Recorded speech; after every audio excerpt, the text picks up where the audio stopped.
Good evening, ladies and gents, and welcome back to this week's episode of GKP Live.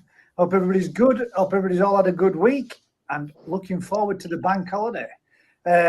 Usual thing, guys, we shall be right back after the short introduction.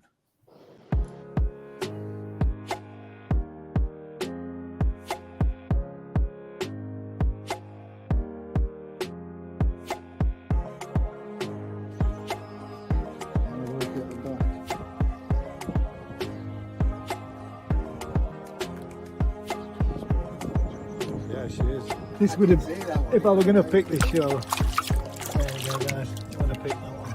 So we've got a lot more up to come. Nice patterning, nice separation. Look at that, beautiful fish. And again, check this out, guys. This is something else. That is beautiful. Absolutely stunning. Yeah. Nice wild common carp coming up for a piece of bread. Perfect. Let's have a look at his koi facility again and look at this full cherry blossom. Absolutely beautiful. I'm going to get from the other side so we've got the sun behind us so that you can see this, but this is absolutely stunning. Yeah, it is. Look at this one.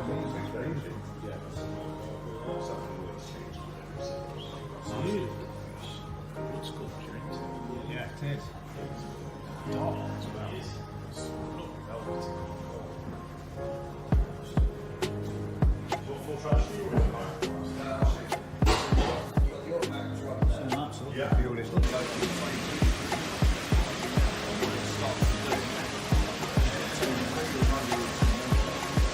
Absolutely beautiful.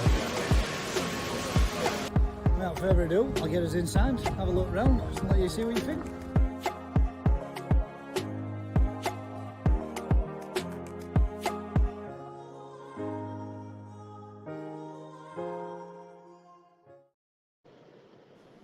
Welcome back. Oh, we've still got a oh, sorry, I thought that was something for that. For a second then, mate, I thought we'd muted you prior, but obviously didn't. Just checking the phone. Now then, I hope everybody's good. How are you doing, everyone? Are you all had a good week up to press? Yeah, can't complain. Very good. Superb. Where do you want me to start? Feel free. Let's go, Vince. Let's offload, mate, because I've got. Let it rip. I'd like to offload too. So let it go, mate. Let's have it. Let's have a cue. I just think the NHS sucks shit. So.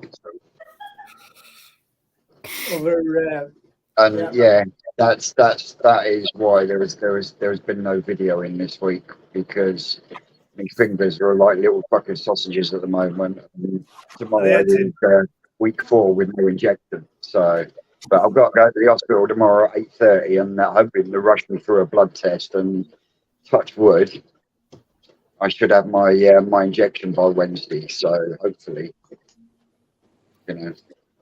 I should be in a better headspace and a better frame of mind.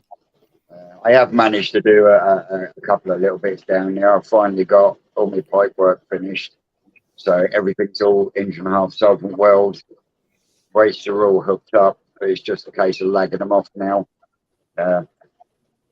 Scaffolders provided me with some lagging. They didn't know it, but they provided me with some lagging.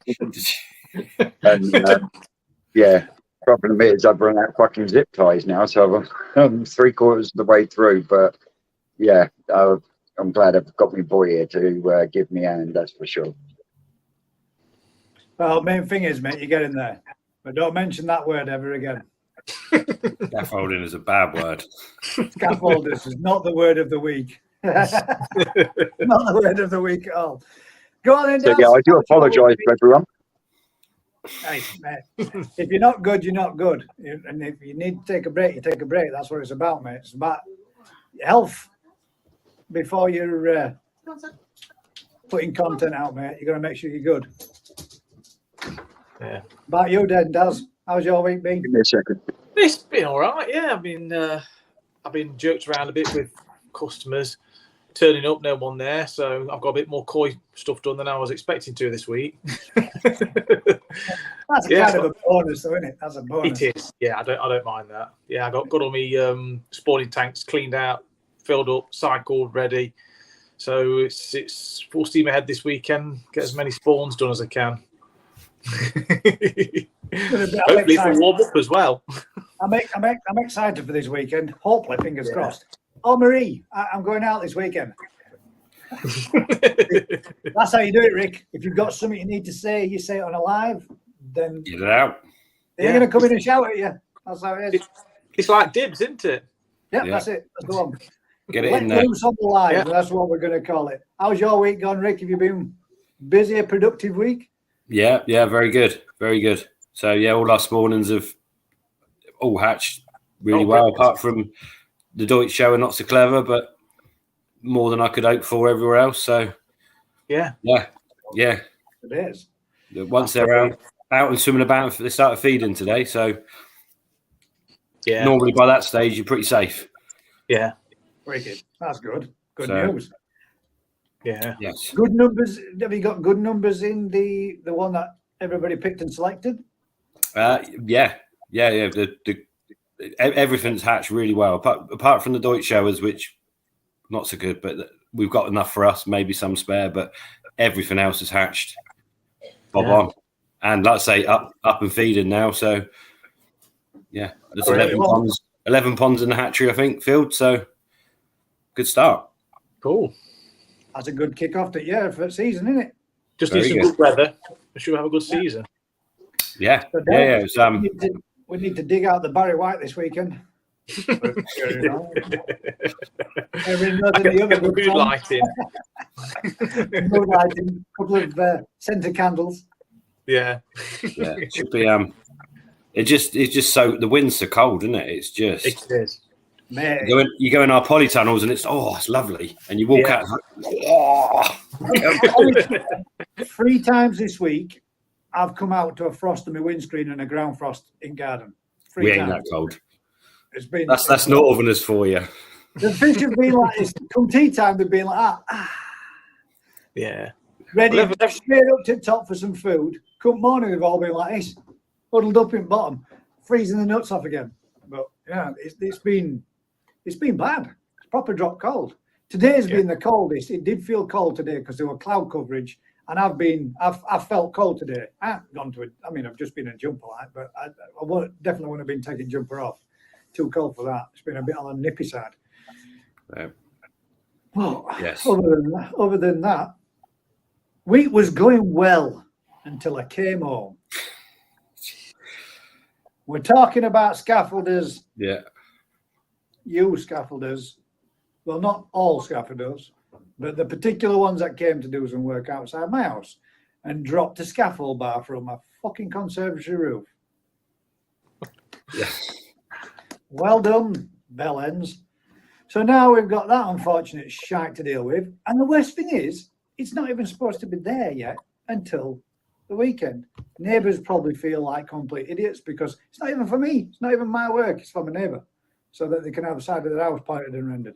Sorry, pointed it back up because it needs it doing. So obviously you do the right thing, and in doing the right thing, I've ended up with what could potentially be now a full new roof on my conservatory. Was it a proper glass roof or a... No, if it had been a proper grass roof, tonight would have been cancelled because I'd have been sat in here right now while it's raining on my head. So it's polycarb roof, but it's best. It's gone through in 2, 3. Well, one place almost looks like it's through. 2 are definitely through, and the other one is a big dent in it. And then the other 2 are just gouges and scratch marks that they've done while I think they had a game of ice hockey on my roof. Sounds like it. Which, 5 areas of damage from one scaffold to be erected. Not their fault, not the engineer's fault, the scaffolding firm that's come to do the work, who said, can't be helped. Can't be helped. Well, yeah, it can. You could have put soft protection down on roof, that would have helped. But yeah, it is what it is. Life is full of hurdles and obstacles. There just seems to be way more in my way than anybody else's. So, yeah. Wow. It is what it is. Did you all have a good Saturday over at Adams? We did, Yeah. yeah. It was good. I've seen the video. It looked good. Looked like you're all having a right old We chin did. wag. Yeah. Again, same thing, mate. Just as comfortable and as relaxed and as nice to sit and natter and chat with everybody as we did with you down at yours at this one. It was wicked. It was a real good weekend, wasn't it, mate? It was. Yeah. It was nice to listen to Adam's, information that he gave us and what he told us and everything that he got going on there. Some real nice fish as well, mate. He got some good stuff. Some good stuff. Yeah. Really, his Makashis look good. Yeah, the Makashis were good. Yeah, really good. I couldn't believe the size of some blue stock, man. I mean, that big chagoy. Like a small child swimming in a pool. There was Vicky from Bubbles and Finn's daughter was there, and I kid you not, one of those fish was the same size as her. Yeah. Side by side, she could have swung alongside of it. And, she'd have been. It was massive, wasn't it? It was. Yeah. Watching it swim round and cruise round and come up and just give it gobs like this. I bet its head was pushing 30 centimeters across. Yeah. Yeah, they are. They're a nightmare to deal with, though. So I can imagine. It looks amazing, but they're our big Crashigal, we had to move on because we had its genetics, we had its offspring, and it was a nightmare. Just nightmare. The sheer massive weight. Yeah, it just becomes a two-man job to anaesthetize them, to strip them, to do anything with them, and that time of the night, you ain't got two men after. It's just, it's just like having a fight. Wouldn't want to even think about trying to tackle something like that. Big I fish. think as a showpiece, they're impressive and a good crowd puller. But for actually, for a working farm, like you say, that I can imagine they are a nightmare. Yeah. For us, as long as the genetics are right, then we can use them smaller, younger, whatever. It just becomes a lot easier. Strain of it. You know that your fish are going to become that, but it's nice to see them. Nice to see them at that size, isn't it? It is, yeah. 105, was it 105 cm? I think it was, yeah. 105. Sorry, guys. Susan's not well. It's all good, mate. Don't worry. No need to apologise. Family first, mate. Always has been, always will be. Yeah, well, I still apologise. It's called manners. It was 105 cm, wasn't it, Vince? The biggest fish Yes. Adam Baird. Yeah. That was at last measurement, and that's not last year, the year before. Wow. That would have been when he done the first spawning. That's what he was telling you about. That the spawning that we harvested, myself and Susan, with him. Yeah. That was the first year that he'd. That was the first actual spawning as well, wasn't it? That was the first year, and he had over 40,000 fry. 40,000. Sounds like a lot, doesn't it? But that female probably carries 500,000 eggs. When I asked him what he put with her, I was expecting another chagoy or an achiever. No, his quote words were, "I used my 4 biggest, baddest male kahakus." Yeah. Sorry, man. I just saw a comment there that made me giggle. And what did they produce, Vince? Because when we were harvesting, Adam actually said when we were harvesting, he could see there was chagoy, there was achiever, there was sorogoi, there was karashigoi, there was even kahaku in there as well. Yeah. Wow. So 5 varieties from pairing the 2 different. Yeah. Yeah. Did he not also have Kumon roos come with him? Some of them have come out with the Kumon roo because that's what happened with Midnight. Adds koi. If you remember that last pond that we were looking in, there were 3 or 4 in there, Vince, as well, which pretty damn good and looked quite a lot like Midnight. A little bit, not just the same as mine, but well, the Deutsch chagoy that's now gone up to, I think Dino's got it now, actually, and that was from that first spawning. Yeah, from that first one, yeah. And that's almost 50 cm now already. Wow. Okay. Yeah. That's fast growth. He's got a fish there. Wow. That's some decent size, that. Yeah.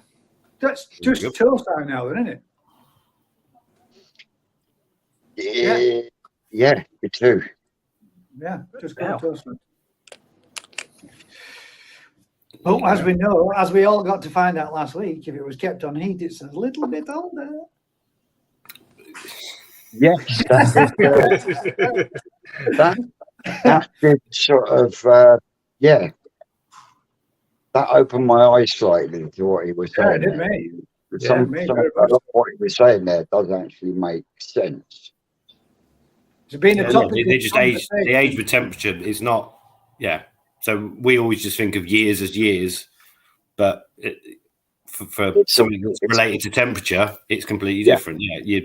So it's in layman's terms, basically, if you've got an unheated pond and you've got a heated pond, and this one grows by 10 centimeters more than this one is actually older than this one is because of the temperature.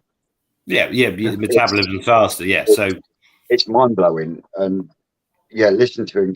And I mean, I've been coming backwards and forwards to you for at least 12 years now, and I've never looked at it that way. I've never even thought of it that way, but it's something that obviously as fish farmer we sort of know and think about, but it doesn't make that much. It's just one of those things, isn't it? It's pretty cool, isn't it? It's an eye opener. That's what I love about doing this. I sat here and listened last week and thought, wow, learned something new there. Well, there was most weeks, but again, it's quite a few years ago. The American government were looking into the age of koi because they live forever or live for hundreds of years. It was something. Is there some way of extending life? And then it was like, well, no, they just live for years because they're colder. Those that are warmer don't live for years. It's not like, it's one of those myths or whatever. This koi is 200 years old. Yeah, but So that's what I was going to say. So the koi that was supposed to have been 226 years old, I think it was. They said, that technically would to have reached that would have been kept in cooler water then for spring water up a mountain. Yeah, it's been kept at 10 degrees his whole life. Yeah. So it's all relative, isn't it? They did that by counting the like growth rings in the scale. Growth rings on the scale, like bark rings on a tree. I don't know how scientific that is. It does work, but the problem is the quicker you grow, and the bigger it's easier to see. The bigger the growth rings because they're growing very obvious. When they only grow a millimeter a year, the growth rings are minuscule. You'd a microscope, wouldn't you? Yeah. Same principle. Yeah. But don't know. So could that be why there is fish out there that are, say, in our terms, 4 or 5 years old and able to win in like toasted class because of its size, but it's kept that beautiful, vibrant colour because those rings are smaller. Can you see what I mean? Does that affect? Well, basically, kind of cheating, isn't it? When you really think about it, it's not. It's just not cheating because the size classes are done as size, not age. Not age, So it's done as a 15 centimeter or 15 boo or whatever. So, but it takes a lot of skill to keep a fish that small and look good. I'm a master of that, mate. Well, a complete master. I've got a forever bonsai. I've had it for 3 years. It's 15. No, it got to 16, didn't it? It grew a cm last year. Never grown at all. The day I got it, it's 16 cm. I've had it for 3 years now, I think. 2.5, 3 years. Well, this is 3 years. Yeah, it'll be 3 years this summer. And it's it's going to shrink. It's going to shrink this year because it's so cold. It's because Yorkshire's fucking freezing. That's why. So technically, both me and McCoy should live longer. Yeah, you should live about 150. God damn. The way your hair's going, I'd be surprised. Little tickle on the old forehead there. I mean, not all of us want to rush out and blow all his brass and just for men.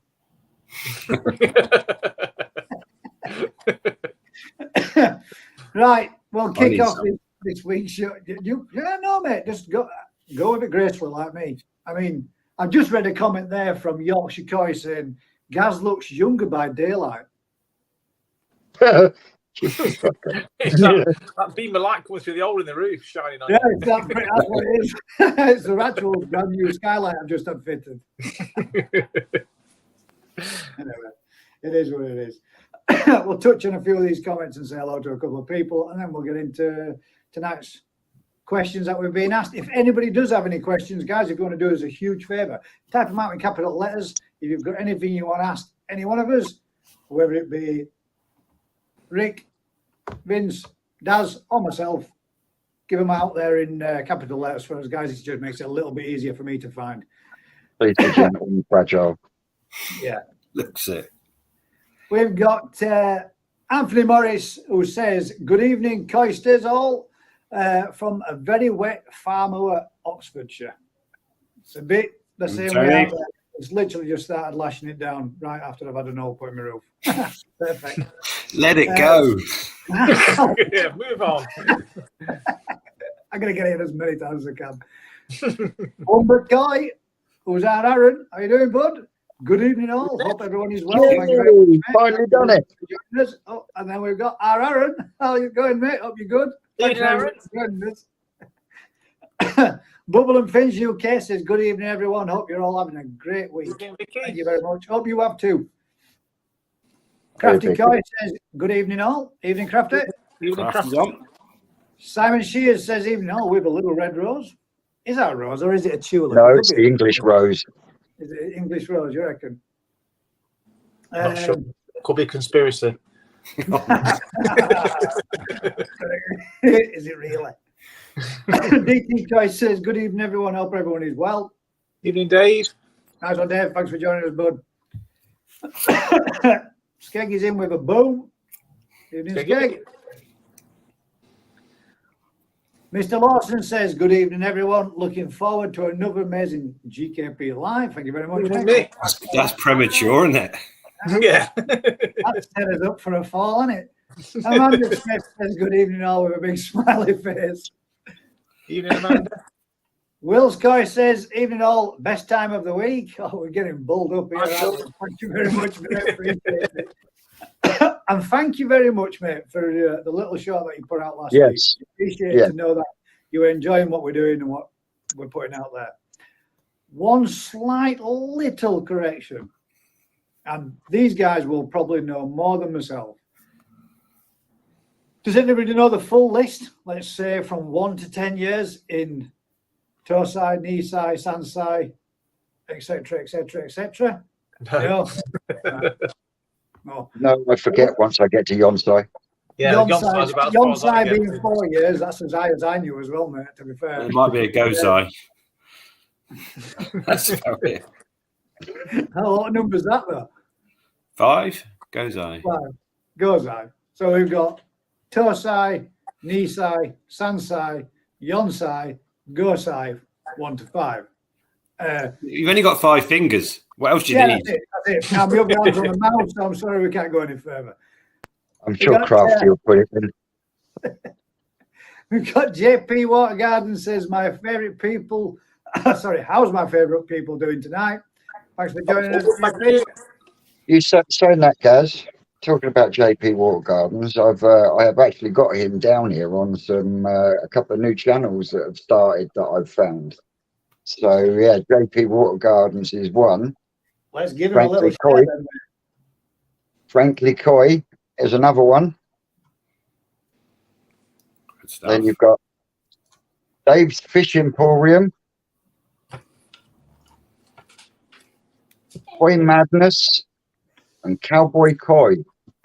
Oh, that's a lot of time. If we see any more of those channels, what I will do is I'll copy them and I'll drop them in as we go down from the comments. But if you could do us a huge favour, guys, JP Watergarden. Jump over, give them a bit of support, guys.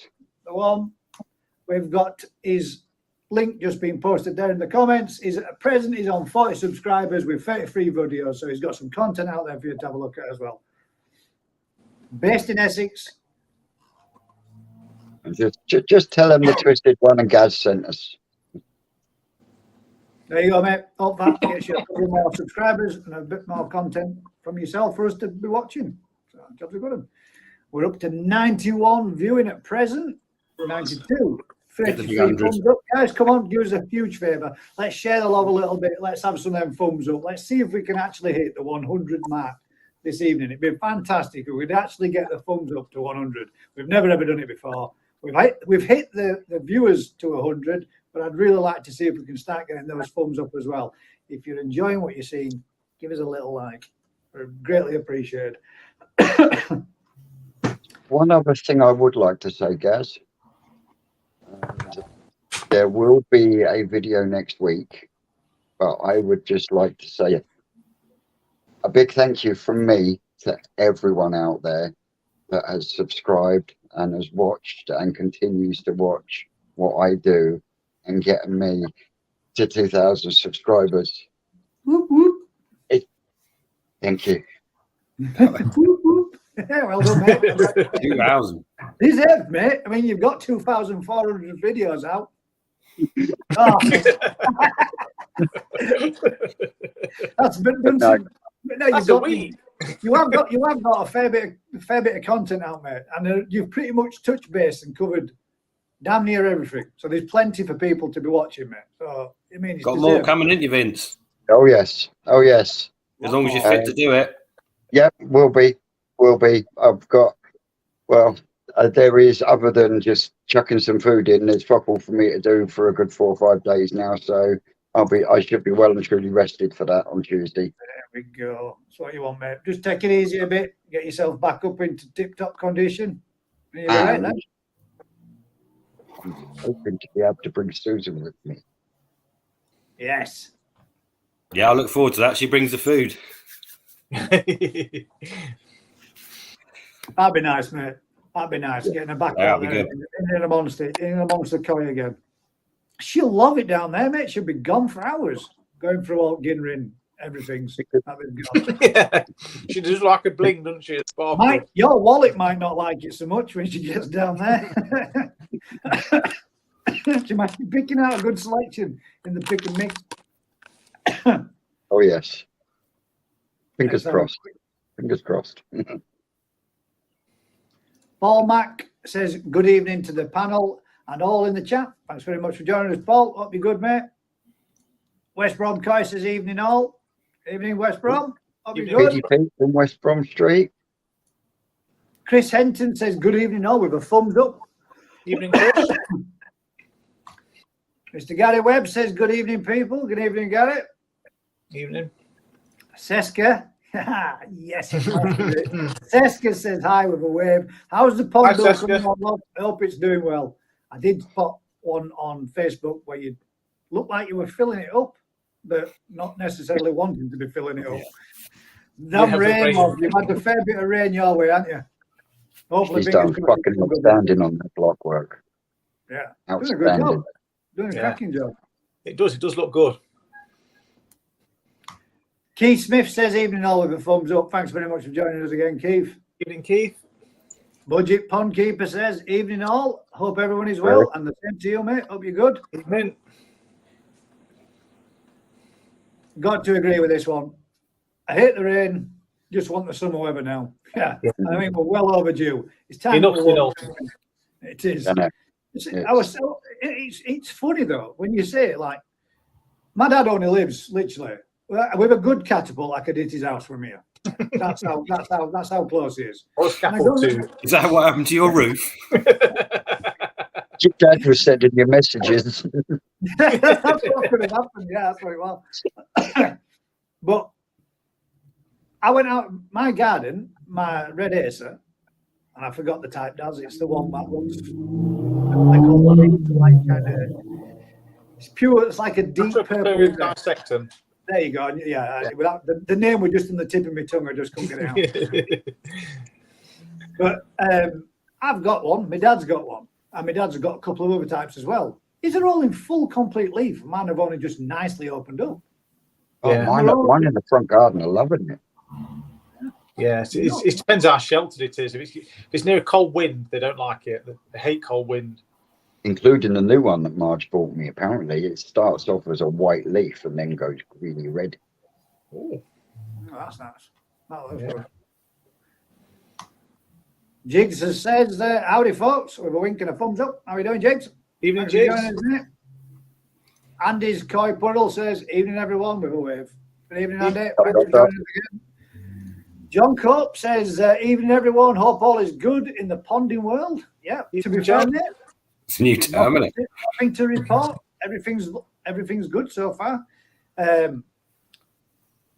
My Yamatonoski has found its nice little hiding spot, which it's hiding behind. I'm trying to show it Vince the other day, and every time I went near a pond, it whipped behind back at plant pot with a few others as well.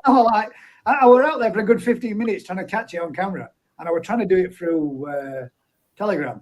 You only get 60 seconds. I must have sent him like I had like tons and tons of videos just to click and send them. I had to delete all them and then try again. And it just stuck its head out, and it whipped round corner and flopped back straight back in. So it's found a nice little hiding spot, but it's coming. It's doing all right. Everything looks good. The Mark Gardner fish, that's straight on the film, no messing. Mm-hmm. Straight up, hitting it, proper on it. But Are they all doing good, the Mark Gardner ones? Yeah. Yeah, nice, fine. put some growth on already.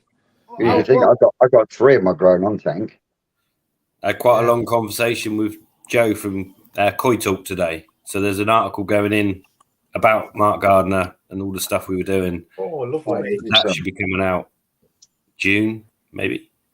So should be good. And he hit me with a fact today that Mark Gardner's content had over 10 million views on YouTube. Wow.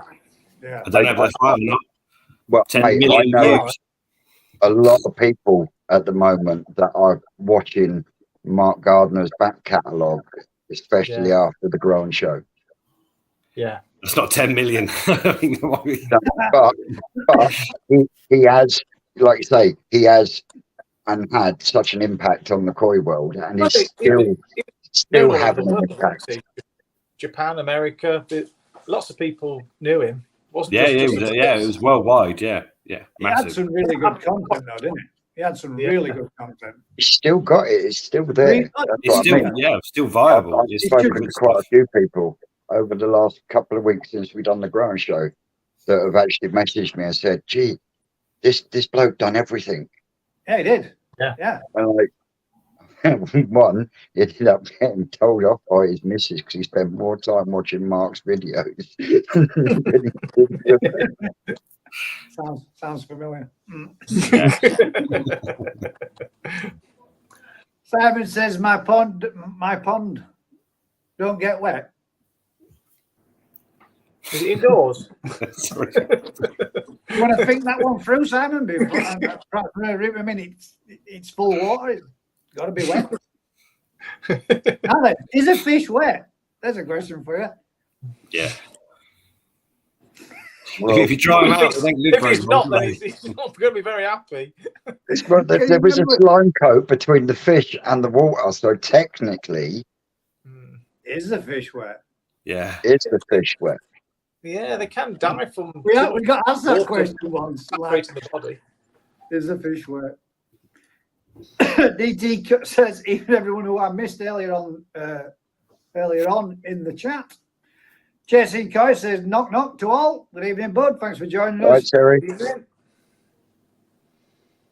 Skeggy says, just set up a 2K litre pool. Now bleaching it.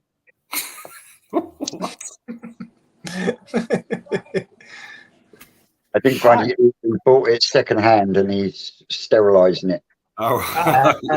I'm going to say, shit, what's going wrong there?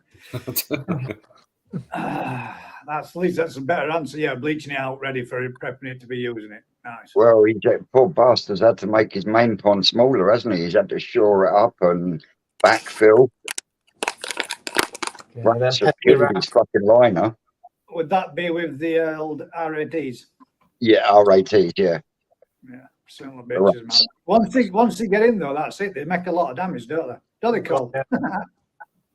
But he lives out in the sticks as well, so that doesn't help either. Do you not get rats in town then? So again, Do you not get rats in town? Now, country Well, rock. the only place I have seen rats is by the McDonald's drive-through Well, late at night.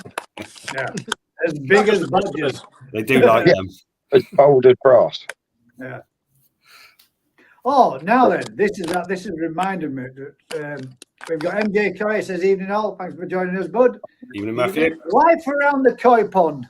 I want everybody that's got a mobile phone that's got gift gaff to go and listen to their voicemail answering service. Is that you that does that voiceover? That's what I want to know, Mr. Life Around the Koi Pond. Do me a favor, hit me up in the comments and let me know. And if you're not, go listen to him, guys, because goddamn, that sounds like you, mate. It probably does. You're gonna listen to his voice now, watch his channel and go, shit, it is. Just sounds just a spitting image of you. That was random, wasn't it? I was just about to say, you didn't have to come out with some random shit. I straight up, I rang a site manager today and I used my phone, not my work phone. And I thought, hang about, have I rung the wrong number? I could have sworn it were him at first when it went hello. I thought, looked at my phone and thought, no. Then I listened to it and it said it was gift gaff and it carried on. I was like, God damn, I wonder if he does voiceover. If you don't, you should be a standing mate because you sound just like him. Fendon Lass says, evening, guys. I hope you're all having a really good week. Yeah, Evening. It's not Been up and down. Tell you what, though, have you seen her owls? She's got, you love, she's got some beautiful barn owls. Has she really? Mm-hmm. Sweet. So get across the work, Anno, send her some love. Budget Pond Keeper says, hope things improve soon, Vince. Yeah, you and me both, mate. You and me both. JP Watergarden says the NHS couldn't run a bath at the min. I'm with you. That wasn't said by me. It was just read out by me. Kai Karma says, hi, guys. Rocket Boy in the house. Oh, damn it. Evening, Dave. I shall, just in case, copy that. If anybody else would like. How far away is Dave now? Because I know he's getting close to 500, and if we could get him up to 500 subs, that would be fucking awesome. 100%, mate. He's not far off at all. I don't think he's far off at all. Hang about. Let's just add this in because I forgot to put it on earlier. Talk amongst yourselves for a second, gentlemen, if you wouldn't mind. Hang on a minute. I was trying to find Dave. He's on the old YouTube. Yeah. And this weekend, Mark's Country Koi has his opening weekend, Saturday and Sunday. Good stuff, Mark. That's Mark's Country Koi. You can find him on Facebook, TikTok. I'm sure he does Instagram. My daughter's here. She's going to be spending the next couple of nights here at the Sand. Subscribe, Dave. But she's now got this bright idea that she's going to teach me how to use TikTok. Oh, dear. This is going to be fun. Let's have a quick look at Rocky Boy's channel, see if we can find 472 he's on. It should be 472. I'm sure there's 28. We've got 90 in the video in the chat right now. If you could do us a huge favour, if anybody hasn't, I'm going to post this link. Give my brother Dave. Let's see if we can hit him onto the 500 mark this evening. I won't be smashing. There's certainly enough of us in here to do it. If you're not already subscribed, when I can find. There we go. So the channel. So, how are your water puppies? Your axolotls. Oh, axolotls, yeah. Yeah, they're all right, actually. Yeah, I've sold another 20 today. I took some down to our local aquatic place, and they took another 20 off me. They're growing. How many you got left out? Do you get much for them? Only 220. If anybody's interested in some axolotls, let us know. You buy one, you get one free, and it comes with a free bottle of Daz's well water, which is guaranteed to cure all problems in your pond. Yeah. Like Peckham spring water. Yeah. Well, yeah, to be honest, it's paying for koi food, so I'm happy. It's covering that. Have you tried feeding them to the koi? Cut out the middleman. Yeah, they just spit them out. That's right. Junk food. Not even when they're small stuff, like feeding to fry.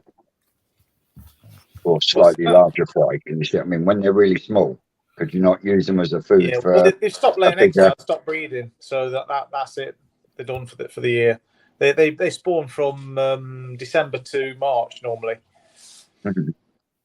Weird spawning time of year, but I was about to say it's a weird spawning time. it is. Yeah, but they're from glacial lakes high up in Mexico, so probably different seasons there. But yeah, they're doing all right. Yeah, it's a bit of fun. Something for me to play about with in the winter when there's no koi to mess about with. So, how many different varieties have you got? 5. Is it 5? No, 6, I think. Got melanoid, copper, leucistic, albino, golden, wild type. Yeah, 6 at present. I think there's only another 2, maybe 3 more that I could possibly get in the UK. There's a few varieties just in America, but they won't let them out of the country, so no chance of ever getting them. They do a nice silver Dalmatian one, but that's America only. Another one called Enigma, which is like a weird sort of green and black looking thing. It is an Enigma, but they do breed true, so yeah, it's fun. Skeggy's asked a question there, Rick. Says, when am I coming to get the fry, Ricky? We can send them. Don't drive. It's a long way. Reg from Dorset says, hi, everyone. Well, You want him to come down and collect the fry because you know for a fact he'll end up buying a load more while he's there. Come on, Rick. Wow. Come on. I just know the drive that way. Down there if for you show a dancing. little fish, you'll buy a whole batch of them. Because I'm on the mailing list, Rick. So will you put them on the mailing list when they're ready, or do I have to phone up and pre-book them? Yeah, no. Everyone will get notified. So the first people on the mailing list get first Cool. dibs for the younger ones, and then it'll work through. I think Danny's going to do the first 40,000 on Saturday. Yeah, maybe. Yeah. Cool. I should know. I'm organising it, but yeah, something like that. Yeah, I'll speak nicely to the wife then. Get me some. Notifications come through on her phone. We're going to need more ponds, Dad. Yeah. Should have bought a bigger boat. It's going to be like that. Nipping Koi says, evening all, can those who are sponsoring koi bats at the Mid-Staff Koi Show please get in touch? That's to all. How are you feeling, Nige? How did the hop go, mate? Everything go all right? Hope it did, bud. Fingers crossed. Peter says, Daz, whereabouts is your place? Tell him where your place is, Daz. Nottingham. And That's exactly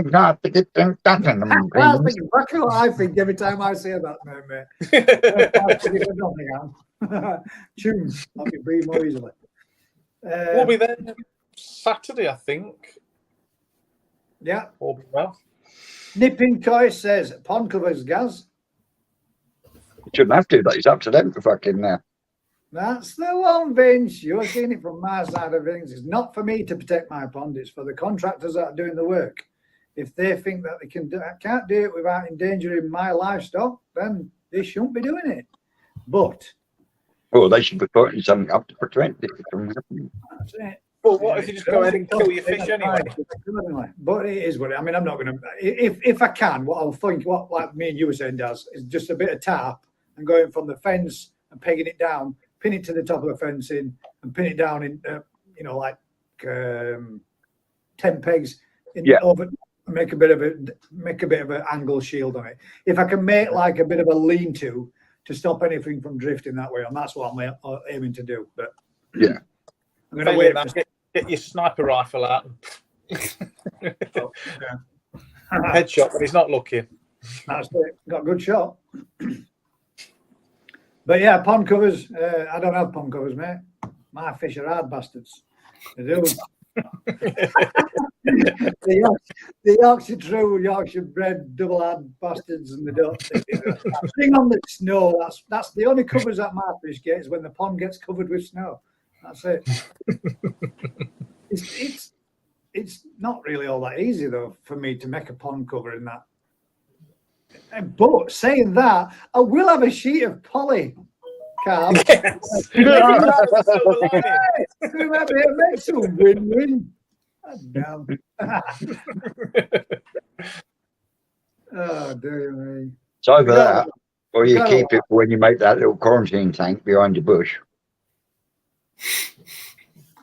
See, that's what I want to do, Vince.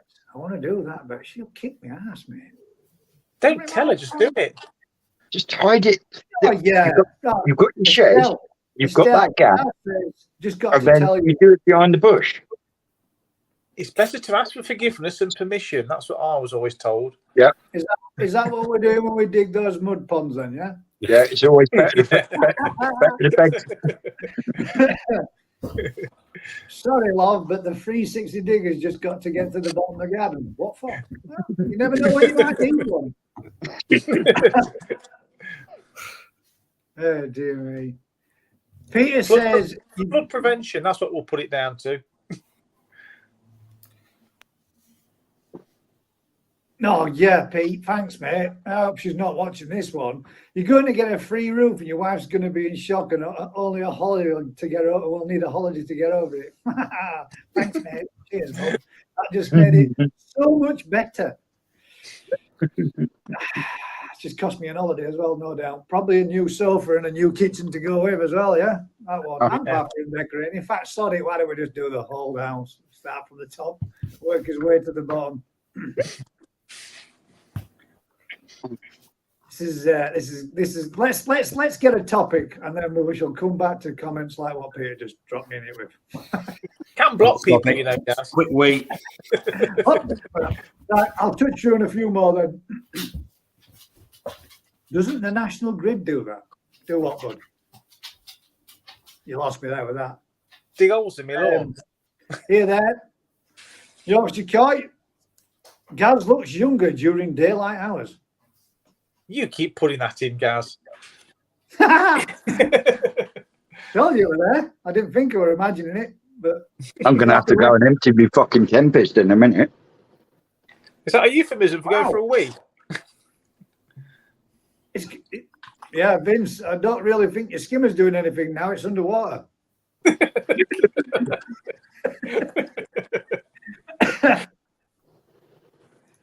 Dave says, hi, Gazza, we'll try to get on. There you go, mate. The link's in there up top now. If anyone would like to join us, follow the link, click the link, and then you'll come. Bring you into bottom of the studio. So if you want to join us there, jump on, bud. We did. This weekend just gone was an absolute fantastic weekend. It was. Proper enjoyed it. It was good watching Dave pick it. We were like in the street shop, wasn't it? Buzzing, picking out all his new fish and all his new stuff. You'd be like a kid in the sweetie shop. It was very much so. Be nice to watch them though and see how they all come on. See how they. Oh yeah, definitely. I'll tell you what, especially that achiever. Yeah, he got a couple of nice ones, mate. To be fair. Oh yeah, definitely. Let's see what our first question in this week's was. Right.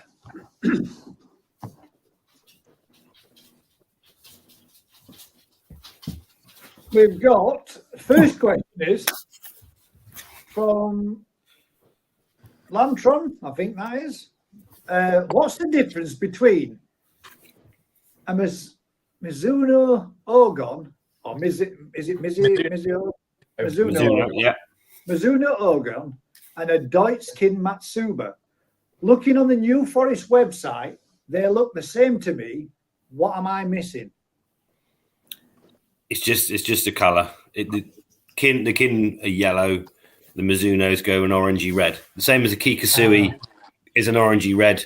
Harawaki and the lemon one's lemon. It's just quite a fine line between where one becomes from yellow to to orangey red, and obviously in real life we can see it a lot easier than perhaps the photos give it. Yeah. But yeah, So are they both Deutsch then? exactly the same fish. Yeah, Deutsch. Yeah, they're basically yellow to orange metallic fish with the dark scales. So basically, your front of shop where you first walk in, you've got some orange and yellow ones in there, which are really noticeably different. But that's nice. The fish you're talking about. Yeah, as they get bigger, they become more obvious. But yes, you also get the non-metallic ones as well, which are an orangey brownier color. So, but yeah, it's just a classification on the color where they're probably going to go as well. So obviously we sell them knowing which ones will become Mizuno Ergons, which will become like the deep orange and black, whereas the key Matsubas won't. Or they're much more yellow and will stay yellow. So both look nice though, mate. From what the ones I saw in the main point, the show ones, they look lovely, absolutely beautiful in there. I think the key with them is a nice the scalation. If the line across the back's even and nice, cool. Zipper, whatever you want to call it. If that's right, and there's no other dirty kind of marks or whatever, whether it's yellow, the yellow ones develop quite often like darker orange spots in them. Whereas the orange ones tend to stay pure orange. So perhaps slightly more, they tend to look cleaner when they're bigger, the metallic orange ones, whereas the yellow ones are much harder to keep yellow throughout the colour. They tend to develop darker spots of pigment. Yeah. But, a good example, it's like anything, a good example looks really good. And it's got one of the growing on tank. I do. I mean, that's the fish that's in the opening credits to the live, and I've got to admit, even on that, you'll see these two. One that's slightly lighter yellow than the other, side by side to each other, as the other one just come up, and as I was holding one, the other one come up and swam alongside of it, and you can see the difference. The black row of scales along the top of the back on both.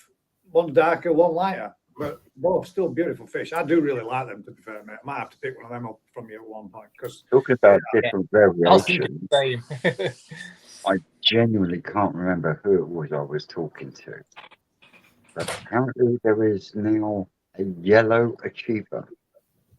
A yellow achiever? Yeah, there will be variations. Some of the quarry guy we get, one of the parents we got from Oyakoi Farms, it's a yellow achiever, but they call it like as a quarry because it doesn't fit any category. It's like a crossbreed, but it's a yellow achiever. It's a yellow achiever, so it's something we're gonna play with a bit more as well. So because the trouble is the achievers change. The nice darker coloured ones when they go into clear water go darker quite often, so they become very dark fish rather than that nice light grey with a brown. They become dark grey with a blacky brown and can sort of lose that edge to it. So those kind of varieties do have a tendency to fluctuate colour wise depending on where they are. Water to chemistry, water clarity, temperature. So there's always room to play. With that in mind, what are your thoughts on a red achiever that has no grey? Well, the first time I saw them all coming from Yoshiko, I just thought they were mislabeling Deutsche Hakus. But if they do grow out with a coloured background and the reds are really brown, then it's no different to any other sort of variety. I've not seen a good big one to turn around and say, wow, that's what they become. I've only seen what looked like Deutsche Hakus being called red achievers, but that's if someone showed me a young golden corn and said that's going to become, without seeing them down the line, I can't really comment. I've seen them. I've owned this one for a year, and it's still red and white. I have chatted with Jack over this, and I'm almost positive he said that in the breeding somewhere along was used a Comonru. Now, if there's been used a Comonru, that would explain the white background. But in my understanding of the word Achiba, which means fallen leaves on water or thereabouts, is your grey background is your autumn water and your brown is your leaves on top of it. So whether it be yellow, red, or brown, it should still be on a grey background, not white. Yeah. This is why I keep the true asking. definition of the description, yeah. Yeah. 100%, Yeah, which is why I will keep asking people like yourself. Yeah. I mean, the trouble is to create it. The chances are it's a Deutsch Gahaku crossing an Ochiba, Deutsch Ochiba. So you've got both, and some might develop a darker background, some might not. I don't know. The whole koi genetics, once you start trying to create a line, you've got lots of fish that follow either side of the parents, not the parents. I was chatting about this today with Joe, that we've got two Beni Kikakuru lines, one from Marasaka, one from Aoki, and when you breed those kind of true, all the offspring that come from them are all the different types of fish that were used to create them.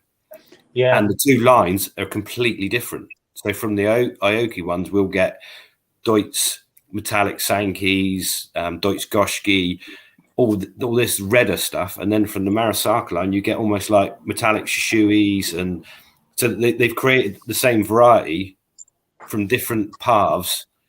So when you obviously when we try and breed them, you get all those different elements come back out.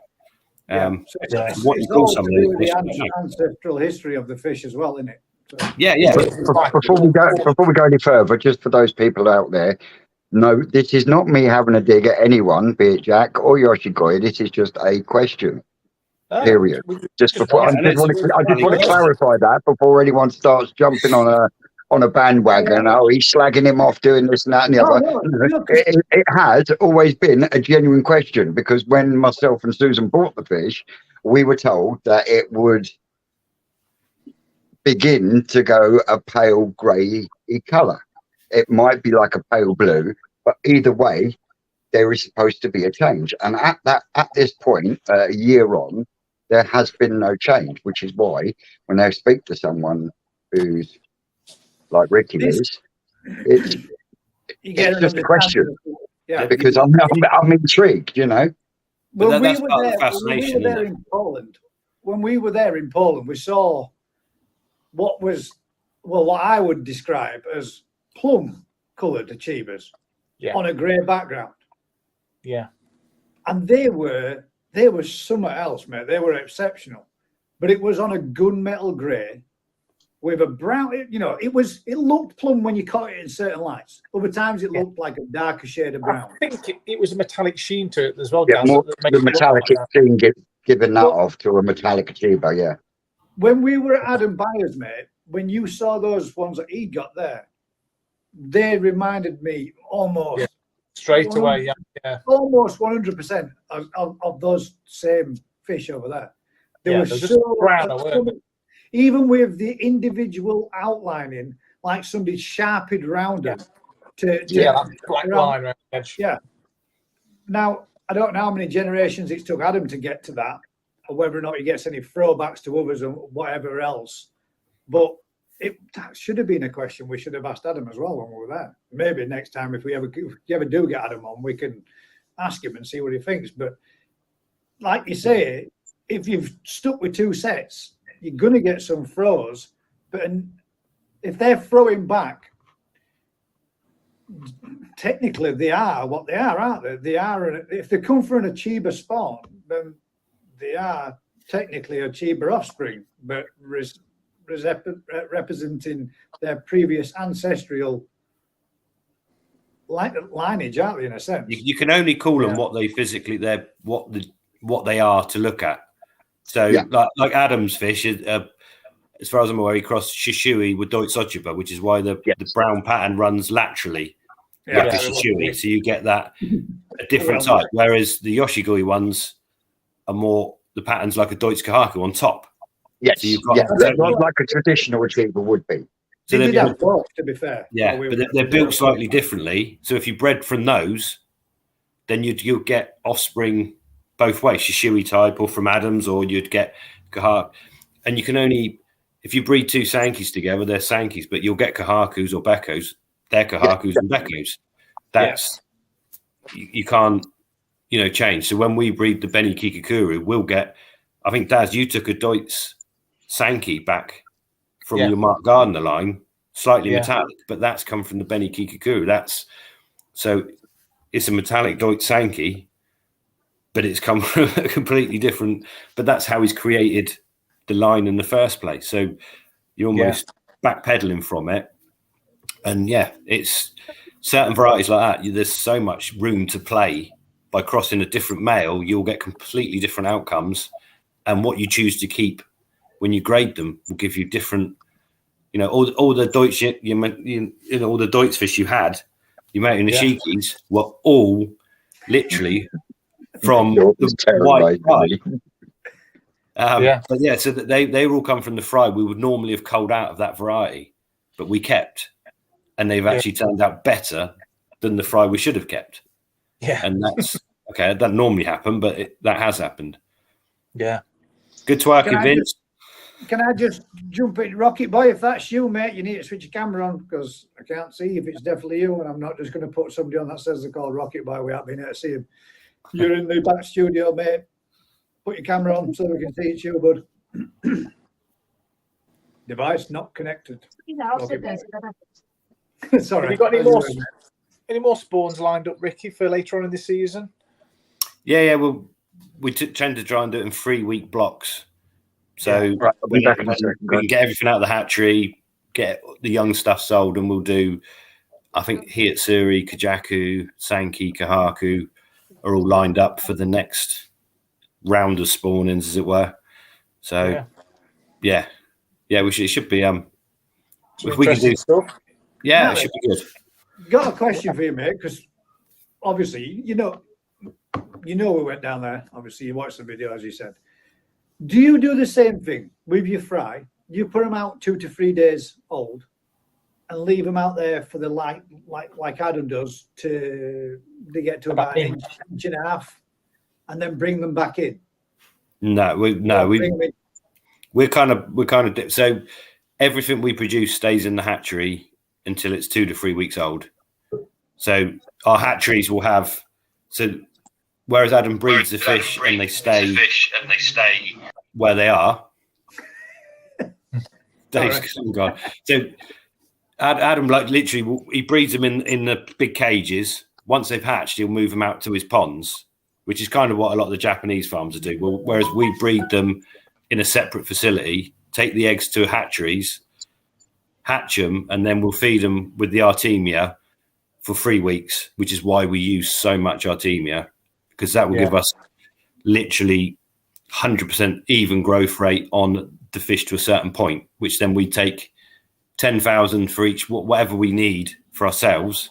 The rest are sold off, and then we clear the hatchery for the next round. So our fry will go out at 3 weeks old into prepared ponds, and quite similar to Adam, at that point they'll go out and then we'll thin them down at 6 weeks, literally just take out X amount to keep the numbers right, and then we start grading at 1 to 2 inch, so inch plus, the same as Adam does. And at that point you can start making educated guesses on what you're keeping and what you're not keeping. So once they're over an inch, you can net up 10,000 Kahakus and pick the 1,000 that have got both colours, and then the 9,000 at that point either go out as C grades or go somewhere else or whatever, so you're culling them.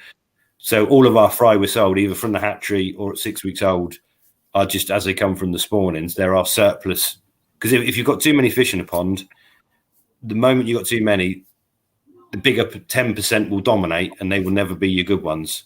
So we have to keep numbers optimal. That's just part and parcel. That's what we were saying. Me and Daz, we were talking about this the other day, and I was saying like an inch and a half, an inch to an inch and a half, a proper well-trained person would probably start picking out the best patterns in that. Yeah. So, but I think Daz, it's what we don't really know what we're looking for, mate, as to why it's more difficult for us. But for those that can, definitely will be able to. And 100%, yeah. Pretty much what we were thinking, isn't it, Daz? So that's why if you look on all the fish we sell, once they're over 1 inch, they're advertised as sorted, C grades, standards. They're already predetermined.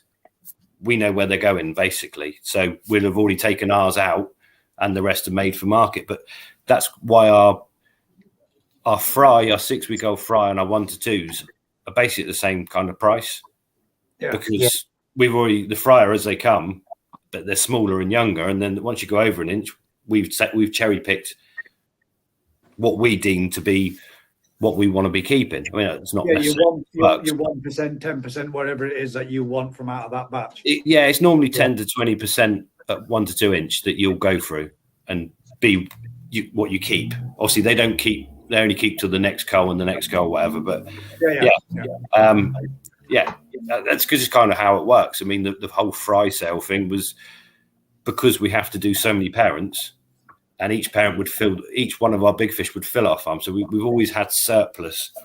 So like in the hatchery now, we've got 150,000 fish, but I've only got room for 60, 70,000 of them.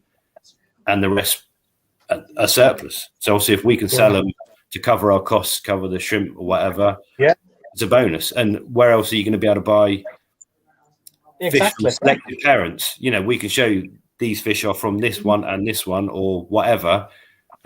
At 2 weeks old, you'll get in something that, if you know how to look after it, they're brilliant. If you don't, they're a nightmare. They are difficult. There's no question. Oh, look, he's getting delivered drinks. Sorry, more hamsters being born. All right. Another 12. I'm just going to try. I'm just going to try adding Dave in. Dave, you might need to turn your sound down if it feeds back through again. I'll let you know when. I'm just going to try add you in again. See if I can hear myself. If we can. So if you're watching the live, Dave's watching it. Yeah. Can you hear me? I can hear you fine. But I can no feedback. Yeah. So turn your sound off. Stop. Oh, sorry. If you're still watching the live, turn it off. You don't need to be watching what you're about to. All right. Turn it off. Go to YouTube and turn off the live. Right, hang on. It's like watching myself. There's a technical department. What's going on? Uh-oh. He switched himself off. Rocky Boy's gone, forever lost in the internet. I love it when you get something new on his. There we go. And that was Dave from Koi Karma. He's coming on. He'll get the gist of it when he comes back on, I'm sure he will. So the whole fry thing, that's kind of, obviously, it's a unique thing that we do to sell. It's not just a flock spawn and it's not just these whatever. It purely is specific parent sets that you can, if you're interested in Goshki or Kahaku or whatever, you can legitimately buy young fry from a good parent set to have a play with or whatever. It's very popular. I mean, I've noticed more and more people seem to be really interested in having a go at rearing some fry. Most of them only want to end up with like 10 or 20 fish, but you if you buy 1,000 fish or whatever, there's a lot to go through and a lot of fun to be had.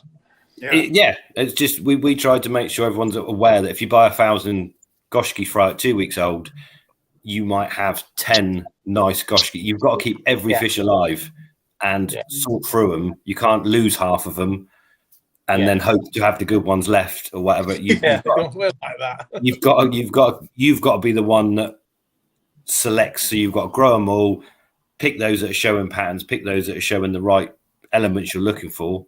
And that's the fun of it. But it's not easy. But no, not 2-3 week old fry. No, it's not. If you can hatch Artemia, it's not difficult. You know, that is king, being able to feed them. Too many people try and use dust Cows foods, pellets and things, like these liquid foods, and the pollution levels for the water is horrendous. And as soon as your ammonia level comes up the tiniest bit, you'll deform the fish before you know it. Even if they are so susceptible. So yeah, it's we have some people that just have phenomenal, because people always say, "Oh, how many do you expect to survive?" And it's, well, if you took 1,000 2-week-old fry and look after them properly, every single one of them, there is no reason you should lose. Literally, you're talking 99% survival. Yeah. At the moment you start giving them food that's not right, if the water's not right, then you're on a hide into nothing. Which is why our older fry are more popular, because they're already weaned onto artificial food. You can put them in a tank, crumble some food in, and off they go. But they're more of a mix in terms of, we've blended up different fish from the farm. You're not buying just this variety or just that variety. You're getting, all sorts. They're much more popular, but for the sort of the purist, the 2-week-old ones, in my eyes, are better, because you are just starting from 1 or 2, whichever parents you want, and you're starting as we would, with that blank canvas to go on with. It's all in your hands. We just offer whatever. If people want it, we'll offer it. If we can supply it, that's great. But everything we do they're all fish we're spawning for ourselves. They're not just let's just spawn a load of fish to sell fry. It's selectively spawning these because these will make good offspring, but we can only keep 10% of the fry. Here's X amount if someone's interested. And that's, I think it's a byproduct, really. it is a byproduct purely. That's why we started selling it. It saves pouring them down the drain, basically. But just to be able to count them and transport them and ship them, there has to be some money involved.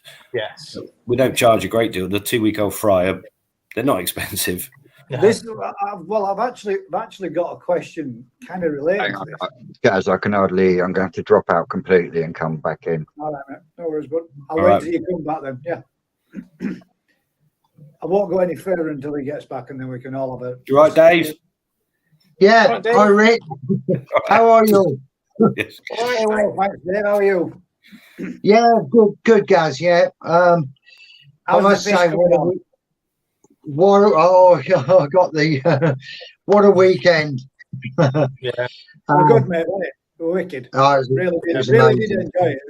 As I did down yours, and it's somewhere I will be visiting both again. It was a for really definitely. good I mean, Rick's got some quality fish there, without a doubt. Mine are doing fine, by the way, Rick. All of them. Happy days with my mate. The little one, he's hiding because I think there's some fish in there equally the same size as him, and they get spooked, they hide. So I think he's just literally, or he or she, just literally thinks, "Ooh, safety in numbers," and dart off to the hiding spot. Whereas the Mark Gardner one, mate, it's cruising around with all big stuff. Well, I'm saying, mine is. Happy as Larry, just straight up on top, instantly as food goes on, feeding like crazy, and then doing really well. Yeah, mine was the same when I first put them in. They were sort of spooked. Every time you went near the quarantine tank, they'd dodge off, and I would behind the pump. But they're coming out now. They're feeding well and doing really well. Absolutely. I've got to admit, I really do like the Yamatonosuke, because it's something totally different to everything else I've got in pond, and it stands out. Even only as a small little fish, it stands out a heck of a lot. Can't wait to see it get some size to it, till it becomes a presence within the pond. That'd be nice. Good. Right. The question I've got is from Budget Pond Keeper, which is, when koi breeders in the UK select from their spawnings, why do they not sell the unwanted lower grade koi to people who are either aren't into the top grades or maybe just starting out in the hobby? Surely it might be more people. Surely it might get more people interested, as I think the price and the fact that you have to buy the best puts most people off. Not everyone buys a Cruff winning dog, so why only the very best koi. Hashtag Bifter, hashtag growing sure. Can I just jump in there and say, Yeah. Because I mean, to be fair, mate, it's more aimed towards somebody like yourself. yeah, Cuttlebrook sell they go for all their fish at an inch long, and they sell all the ones they don't want off cheap or whatever, £100, 1,000, whatever it is. Adam Bayer does the same. We do the same. Once we go over the inch mark, we do the same. As far as I'm aware, Yoshigoi is now shipping in their fry. Their unwanted, it's unwanted. Their surplus fry. Once they've been through them, they're coming in either through jacks or whatever. So, yeah, I think every farm, if you can market it, will try and find a home for it. But there is a limit. If we do a big kahaku spawning, once we do our first cull at an inch, we've then got 100,000 plain orange fish that, or whatever, there is no market for that unless we're selling them as Bonichi red tigers. There is no market for that. I'm aware. You can't sell them. You're stuck with them, aren't you? So yes, is the answer. Most farms will try and find a home for as many fish as they can, but there is limits to it. But yeah, every koi farm that I know of will generally have cheap fish available in June, July, August, whenever they're doing their first major cull. And then beyond that, obviously they get sorted into different sort of levels and what's worth what. I think the market generally becomes flooded with them come summer. I don't know. To technically answer the question, you all do already. If you're a business, at the end of the day, yes, we want to keep the best ones and we want to find homes for those that are worthy of homes. There comes a point with some varieties that you can't find homes for that many. Kahakus are probably one of the worst because at 1 to 2 inch, you can pick every patterned fish pretty much from them. So everything that's red and white will be kept, and everything that's plain white and plain orange. Does anyone want them? Shiramujis. Dazz'll take all your white. No, I bloody won't. Dad loves Shiromuji. He'll take all your Shiromuji and even you day. Yeah, and feed them to the axolotls.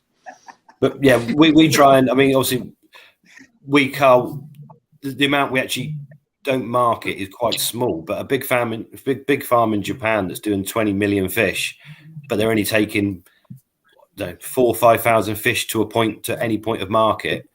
There's a massive amount of culling, and those fish either go back ploughed into fields, go back as animal food. They're just there is no market for them. Shipping costs and whatever are too high. We're quite lucky that we can find homes for a much higher percentage of our stuff. Yeah, there's always that chance, isn't there, that you've missed that little gem that somebody can get in. Let's face it. If you come to you and you buy a bag of fish, I don't know let's say, for example, how much would be 250 of those selected fish that you're talking about? But on the fry, 250 50 odd quid or whatever. Right. So in the chance of out of that 250 fish that you purchase from you, if you have missed one and somebody gets a little gem out of it, it's worth it, isn't it?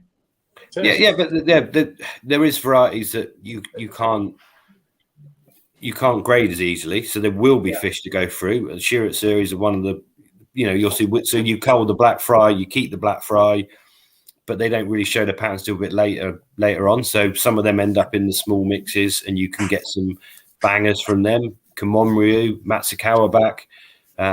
Some fish do flourish, and a lot of the ones we keep as our best ones go wrong and don't flourish. There is, but it's a gamble, isn't it? The general rule of thumb is you don't once you know what you're doing, you don't miss a lot. Realistically, once we're doing our grading at 1 to 2 inch, we can sell the C grades or the standards off and know that pretty much we've got what we want from them. But it can always flip over. Like I say, all those Deutsch Yamete Nishikis all came from fry that technically should have been culled out.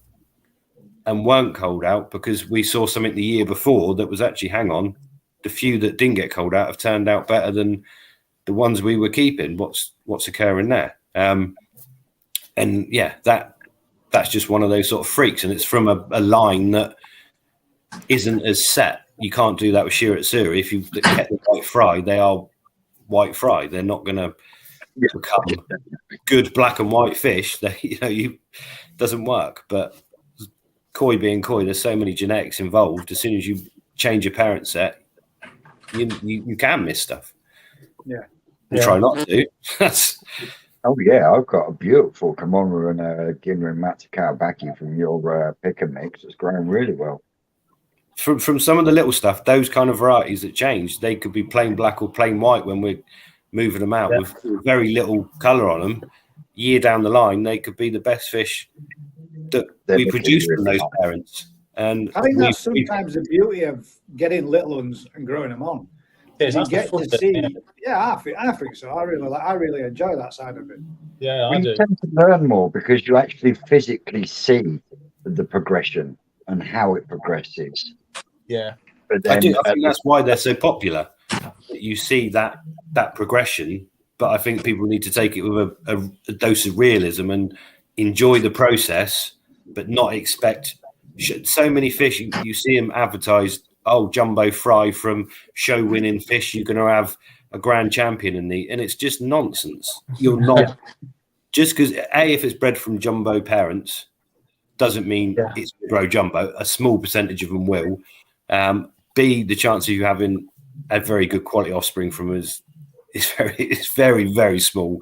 But the reality is the enjoyment and learning you'll get from growing tiny little fish through different varieties. And we have customers that have been doing it for years and they'll buy a different variety every year. Yeah. Learn how Sankey's develop, learn how Showa's develop, learn. And they just learn. And they love it. They absolutely, it's a whole different part of the hobby. I did have a really interesting conversation with Amanda, which, again, I'd like to ask your opinion on. And it's not to see whether you think that they're different, but we were saying about the longevity of koi nowadays. Like, there's so many people out there that's got koi that are 30, 40, 50-year-old.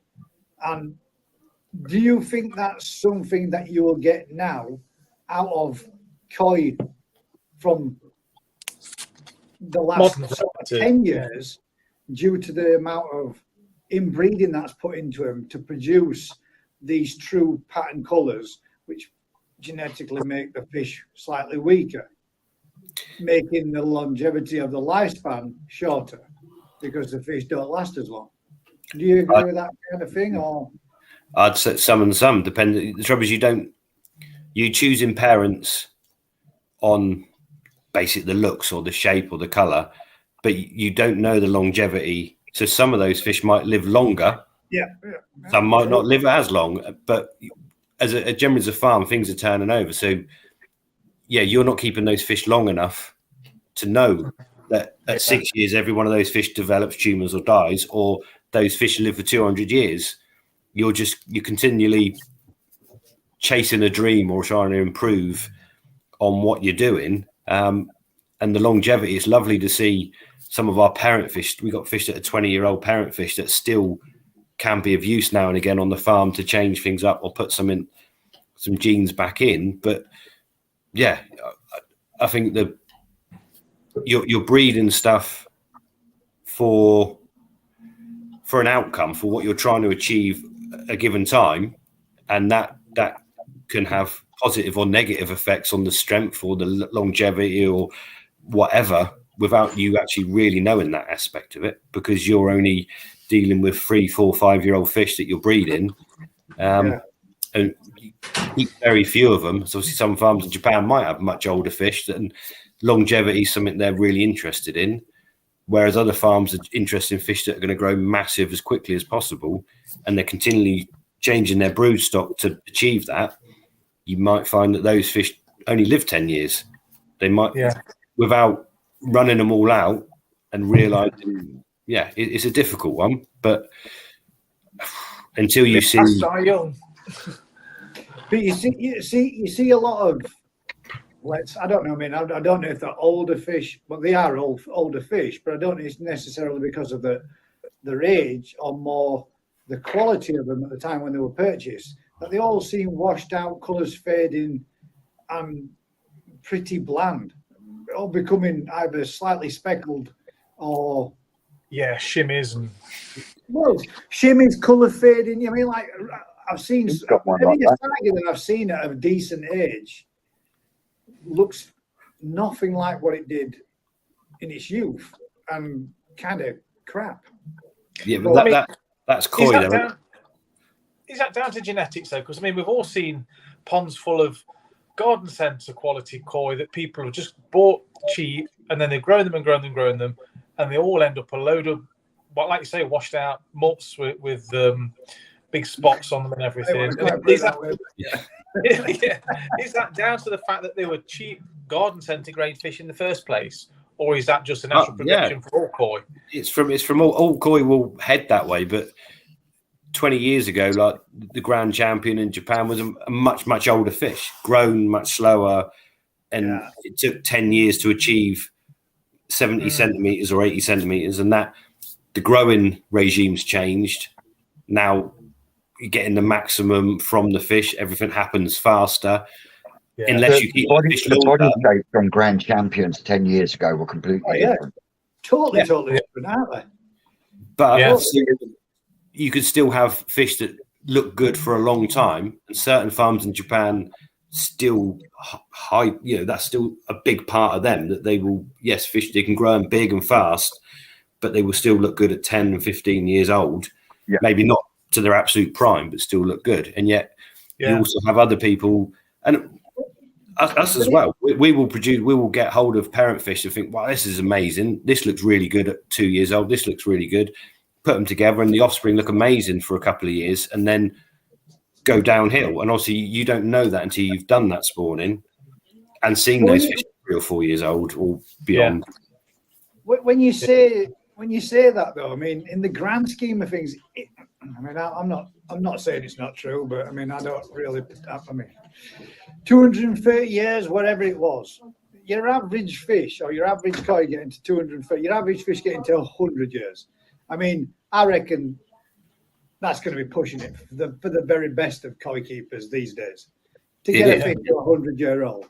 If it got, let's say, if it could get 230 years, I mean, it should be looking absolutely pristine at 30, 40-year-old because it's prime at that age.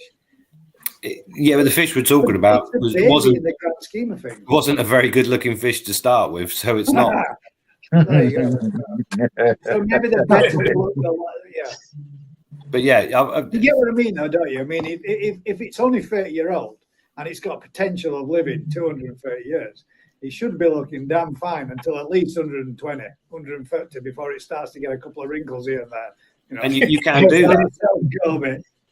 Your fish in your pond will look better for longer, staying at smaller sizes, growing a centimetre a year, will have the longevity of colour quality and what you're looking for. But if we were to grow a fish commercially, or like they do in Japan, to get it to 70 centimetres at 3 years old to start looking good and then finish at 4 years old for the shows, that fish is peaking at 4 years old.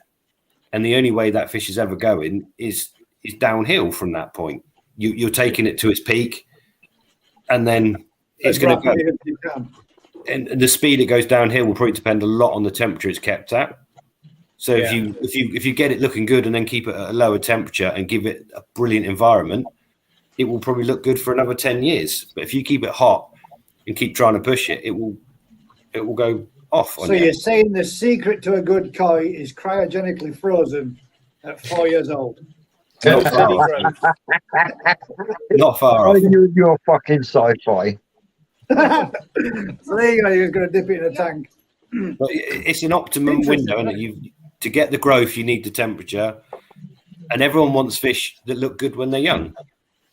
What farm is going to make money selling fish that look horrible at 1 and 2 years old, but saying they'll look really good when they're 20? Are you going to believe them? That's true, yeah. Nobody's going to buy them, are they? I mean, Well, no, they're gone. apart from When they all people look that good at like 20. golden corn, Yeah. all them Yeah. ones are going to be doing that, are they? Apart from the Trouble owners of is- golden corn. Yeah, trouble is, you get the fish lasting till they're about 100 years old. We ain't going to be around to see them, are we? No. You fucking No, ain't but anyway. Dave, No, I won't be, that's for sure.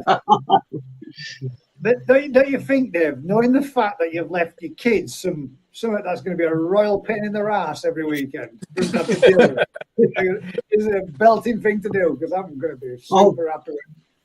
100%, 100%. Clean that filter I out. know what mine will do. I'll just get rid of them. Fill for and that'll be done. See you later, Dad. Right, well, I've got one more question and then I'll have a quick look on Facebook and see what we got on there as well. MJH Koi asks, Koi heat ramping, is this just for dealers or can we use this method in our own ponds? So, yeah. But what's the heat? The only point in heat ramping is to bring out diseases that need certain temperature windows. So you'd heat ramp to bring out KHV. So that's why it's used. I don't know why you'd want to do it in your. It's like a shock. It's like a shock stress treatment, isn't it? You shock the fish, and then it's the shock. If it's got something like KHV or something like that, you got more chance of it being brought out at that shock point than you have any other time. They're stressed. They've been shipped, and you're putting them through the temperature zones they need. So also we're checked twice a year by CFAS.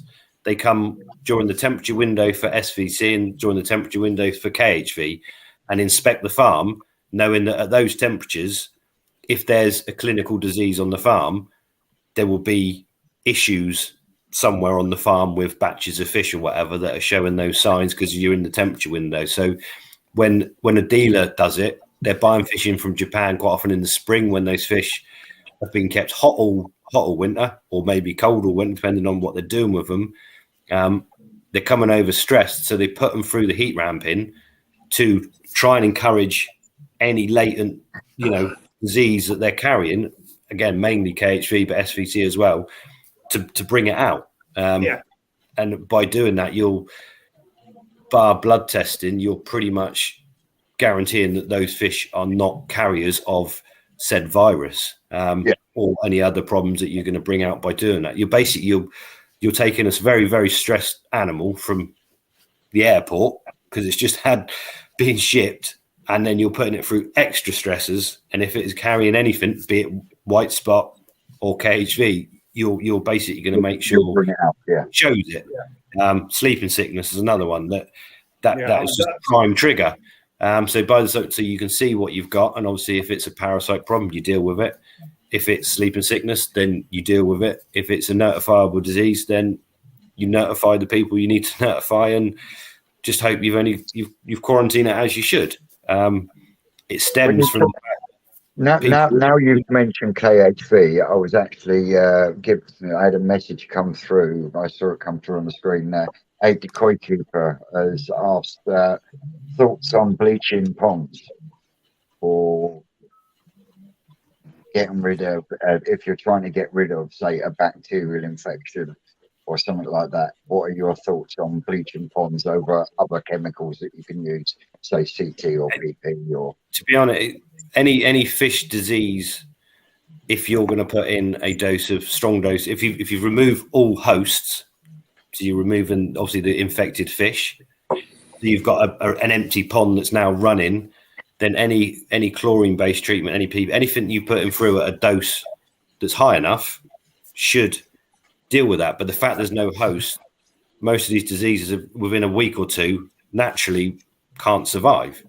Ulcers on koi is caused by bacteria that technically are ever present in a pond situation, but never ever seen Aeromonas and Pseudomonas cause ulcers on fish, no matter how bad the pond is, unless a fish that's got that strain of bacteria is introduced to that environment. But I know for a fact he took all hosts out. He put in a dose that must have been over 4 times what we're supposed to have been of PP through the system, I think he finally left that running for a good 48 hours, something like that. Drained it down, scrubbed the walls with a pressure washer sort of thing, let everything dry out. He then refilled.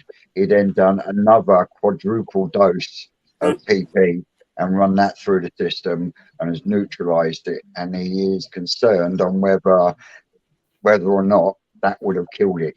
Now, I personally think when you've nuked it that fucking much, there's not a thing alive that will fucking. What problem did he have? Do you know? I think it was a bacterial issue that he just couldn't take it no more. So he did the humane thing and the kindest thing, and he like basically ulcers, which is the most common. And yeah, that I've seen it many times, but only ever been introduced with fish. And if you even without a host and running a pond, it becomes the longer it's run without a host in there, the safer you are. But if you're going to PP it or chlorine it or do what he's done, then yeah, it generally is fish to fish transfer. Very rarely anything else. And it doesn't. I know a lot of people say, "Oh, a poor pond environment will cause bacterial problems." Yes, it will, but not ulcers like you see when you've got an ulcer. You know, that kind of problem. That kind of problem really comes from fish to fish transfer when you've taken your neighbour's fish that given them away, or you picked up a fish from somewhere that's got that little wound on it. Oh, it'd be all right. It's just banged itself. But 2 weeks later, it's there and it's causing all sorts of problems. And yeah, unfortunately, we haven't got the antibiotics or the armory to stop those problems. So what you tend to find is with good hygiene and good pond care, you can minimize the damage. You might lose half your fish. It depends on so many things, but you might have X amount of survivors that are then fine. But every time you introduce new fish, you tend to see it crop up. So you get to a point where where do I go with this? It's horrible problem. Yeah, I mean, don't get me wrong. It devastated him, and I can relate to a degree because I took on a friend's fish over 10 years ago, and that was how I ended up having a KHV. And so you have to notify authorities and stuff. And yeah, 3 systems I had to scrub out. But for what he's done, I think he's done. I think it'd be safe. And the thing to do would be get obviously the pond's up and running again. Start with a few fish that are nice fish or whatever, but just you got to start. It's one of those things you either give up or you start again. It sounds like he's done everything. As long as everything's dried, sterilised, that's what I mean. It dried out in between the 2 treatments. So, like to him, that me personally, that as far as I was concerned, that was good enough. I know he did say that once he'd neutralised the PP, he was going to give the filters a clean, give it a top back up, and then he was going to run a Virkon treatment through it. And I went, right, well, that's your belt and braces completely there. So once you've done that, then he's basically just starting with a brand new pond again. Yeah. Yeah, as long as he he's going to be getting 6 to 8 fish, and he's going to keep them for a year, and then if he's had no issues from then I think he's going to he'll start looking at getting another fish or whatever. I mean, I think basically just starting with a brand new. If a health problem can survive that, then we're all in deep trouble with that because I mean basically. So at the end of the day, from what I've seen with virtually all nasty fish diseases, they are very host specific. So when you've got them, they're an absolute nightmare. But you have to generally introduce them with fish or fish mucus or a wet net that's just had a dodgy fish in it, or all these real close contact type problems. So it's I think he's absolutely fine to just treat it as a new pond and be very careful where if he's got a trusted source to buy from, just buy from 1 or 2 places and make sure he uses quarantine or whatever. I'm sure you pretty much echoed what I said to him, so I think he'll be put at ease now. It's just one of those things you never want. Obviously, he could probably look back and know when the problem started, whether that come from one source or you don't want to point fingers anywhere, but obviously it must start somewhere. unless you're the very unlucky person that's got a heron that's been next door and picked up a fish and dropped it in your pond with an old, it's Yeah. there is That's scenarios a crazy, shock, isn't it? but the reality is generally it's you introduce some new fish, 2 weeks later you go, oh crap, and that's when it all kicks off. And there isn't, Paula Reynolds and that lot must get sick to the teeth of having to do samples and say, well, this bacteria, yes, it's Aeromonas, Pseudomonas, and we need these antibiotics, but we can't get you these antibiotics. Or it's one of those, even if you cure the fish of it, they tend to still be carriers of it. So you still got to then introduce new fish and expect them to have the problem. Yeah, it's a difficult one. Obviously now I'm just flicking through comments just to see what people have been saying. But my boys Coy's just posted. Well, I'm saying sorry mate, probably were 10, good 15, 20 minutes ago.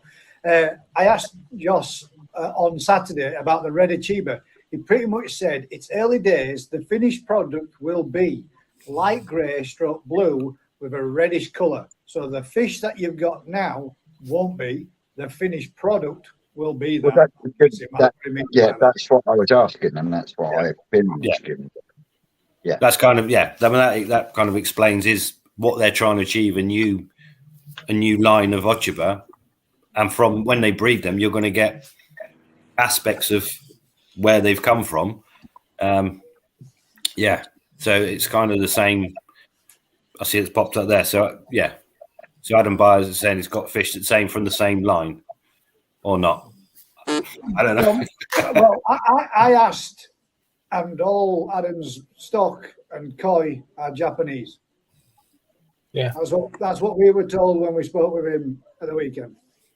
Yeah, so, well, to be honest, I don't. Yoshigoi, like I say, they're a massive farm that do some good stuff, but the way Crafty was talking is about they were buying in eggs from Japan to rear on for their own brood stock. I'm not sure if that's rumor or I don't know. It makes no great difference. I don't know, but we'll see.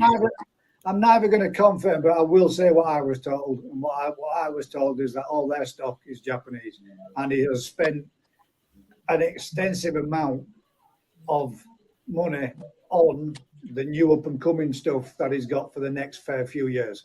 When we last visited, and from what we saw, was all very nice fish. I mean, to be honest, 10 years ago, Adam was buying fish from Mike at Umekoi, serious parent fish. Then, he's always put his money where his mouth is in terms of buying good parents. That shows, obviously, from the size place he's got, the level of fish he's doing is fantastic. You can't.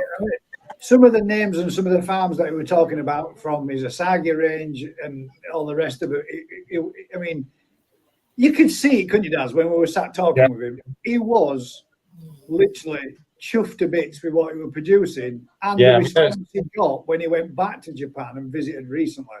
People still knew the fish. Scaled Asagis it was breeding. They were beautiful with the edge of getting on right the edge. And varieties like that. The thing is, there's really only 2 or 3 breeders in Japan that do them, and they'll remember their best fish going out. Like I remember my best fish going out, and when those fish end up being used as parents or whatever, and those traits will pass on. So something like Asagi, it's not that surprising. Whereas if you go into Kahaku and whatever, every farm's producing Kahaku to a certain level, but Asagi are quite different, and like I say, like his big Chagoi or whatever, there's only a couple of farms that produce Chagoi to that size, so they'll know that fish. They've had it on their farm for 6 years or whatever before it's moved, and they'll know it. So obviously, when he's breeding from it all sort of ties in.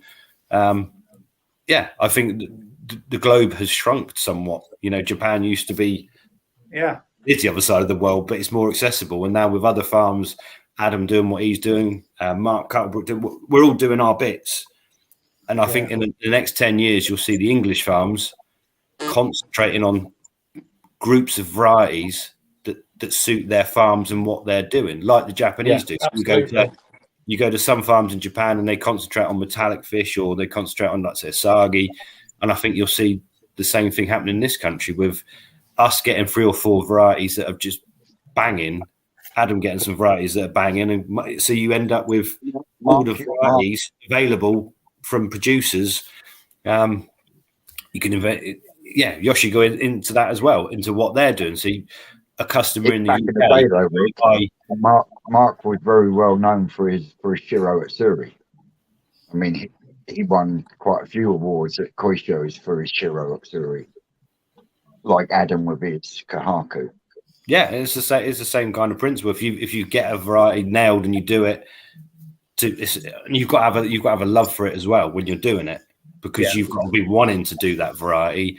And yeah, I think the customers are going to be the winners, because the people in the UK will be able to go to 4 or 5 farms in Europe and get top level fish of all the different varieties that, as good as what you get from Japan or whatever. Yes, the Japanese will still always be producing the best across the board, but that will always come with the price tag, because you're fighting the whole of Asia buying their fish and everywhere else buying their fish.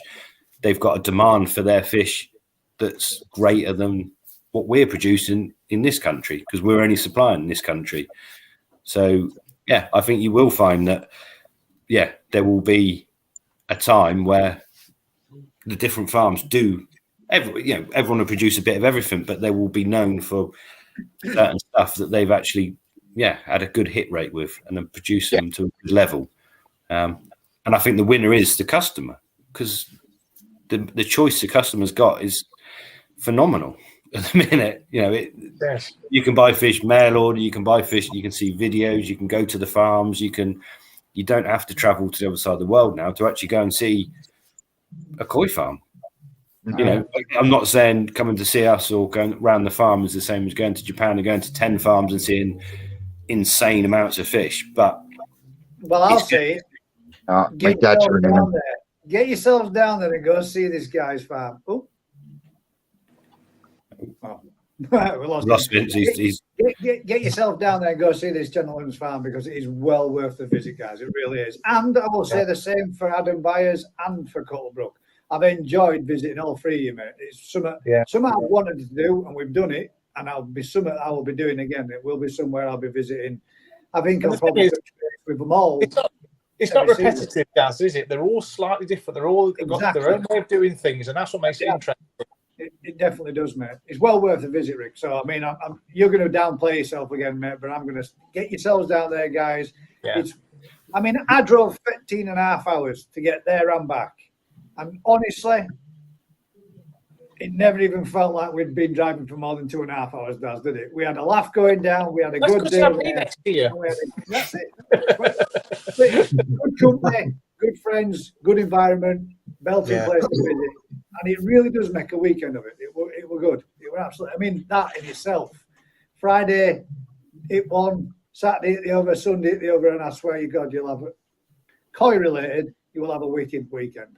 Definitely. But that's kind of the way I think the industry will go. Is it? You're going to have those different farms, and say you can go across to Poland pretty easily. You can go to their farm, and they're under the same kind of restrictions we are with their KHV and SVC testing. So there's no such thing as a clean bill of health. It's as safe as you can get it. But to be honest, from when we used to buy fish and used to have to buy blind from Japan or Israel or wherever, that was the only way of getting fish 30 years ago, and you didn't know what was turning up in that box. It was like a bargain box. You got what you got, and that was it. Yeah, and now you've got, Koi Wholesale. What they're doing is take them out to them. They're bringing in fish and they're getting them to such a level for the customer to then be able to pick and choose auctions, go and see dealers. They're making it accessible for everyone, and that's got to be a good thing. I can't definitely. Yeah, I can't. If I was a customer now, the choice is probably almost too much. You just be like, where do I go? What do I do? But with the whole it caters for all levels, doesn't it? This is the thing. Each koi farm caters for a different level. Yeah, I think different level, different variety. You to produce everything. We try and produce literally everything, and that in itself means nothing gets concentrated on as much as it should. So we'll have good years on one variety or good years on another. But we've had people go, "Oh yeah, you're well known for your shishui," but in reality, we haven't even done them for 2 or 3 years because we concentrate on other stuff. Because people that buy fish from us are sick of them because they've been having them for years. So we have to almost cater for the demand. So yeah. Just to change the subject just for one split second, mate. I'm sorry to bother you. That message that's on there, Vince, you got Wayne from Claudia who's asking, what are the pictures behind you? They're actually Disney jigsaw puzzles. Didn't expect that one. The reason why he's asking me is this is Wayne, one of my assistant site managers that I work for. Thank you very much for joining us again, bud. But I'd like to give him a little bit of a shout out. Go check out his channel, guys, on Claudia. It's both Instagram and TikTok. He is also starting to do a little bit of jewelry work, and he will be bringing a channel to YouTube. Watch his space, guys, because he has got some belting stuff, and he's got a bit of it. I mean, I'm not blowing his trumpet, guys, but I do think he's got a bit of an eye for it. He's got a bit of talent there. It's well worth having a look at. Some of his pieces that he's done are absolutely stunning. Has he seen my planets? I will show you, but you can show it yourself. If you've got one close to hand, I'm sure he'll be more than happy to have a look at it. I've got a couple in the other room I can bring out and show you. There you go. Good man. But Right, we've got one other question which is kind of relating to the same thing. Farmer O'Coy says, is it true that heat ramping to 30 degrees C will eradicate Costia? I'm not so sure that's right. You can. Are they cool? Are they in Costia comfortable in temperatures up to stilly temperatures and to minus temperatures? Breathe faster.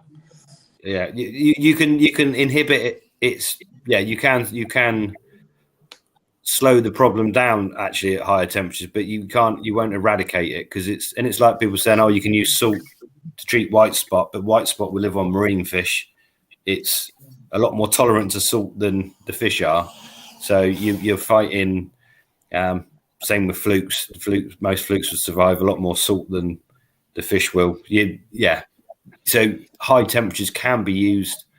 KHV's one. You can take fish to a temperature zone that the virus stops replicating at and stop the disease killing the fish. But when you drop it back down again, then obviously the virus will start replicating again unless the fish have built up an immunity to it or you've done something. You're in a bit of trouble. But with fish, their immune system deals with a lot more than people give them credit for. People think, oh, I've done a scrape and found a fluke or Costia. The reality is they're like fleas on a dog. At very low numbers, most natural fish will carry them. Their immune system deals with it. No bother at all. It's not an issue.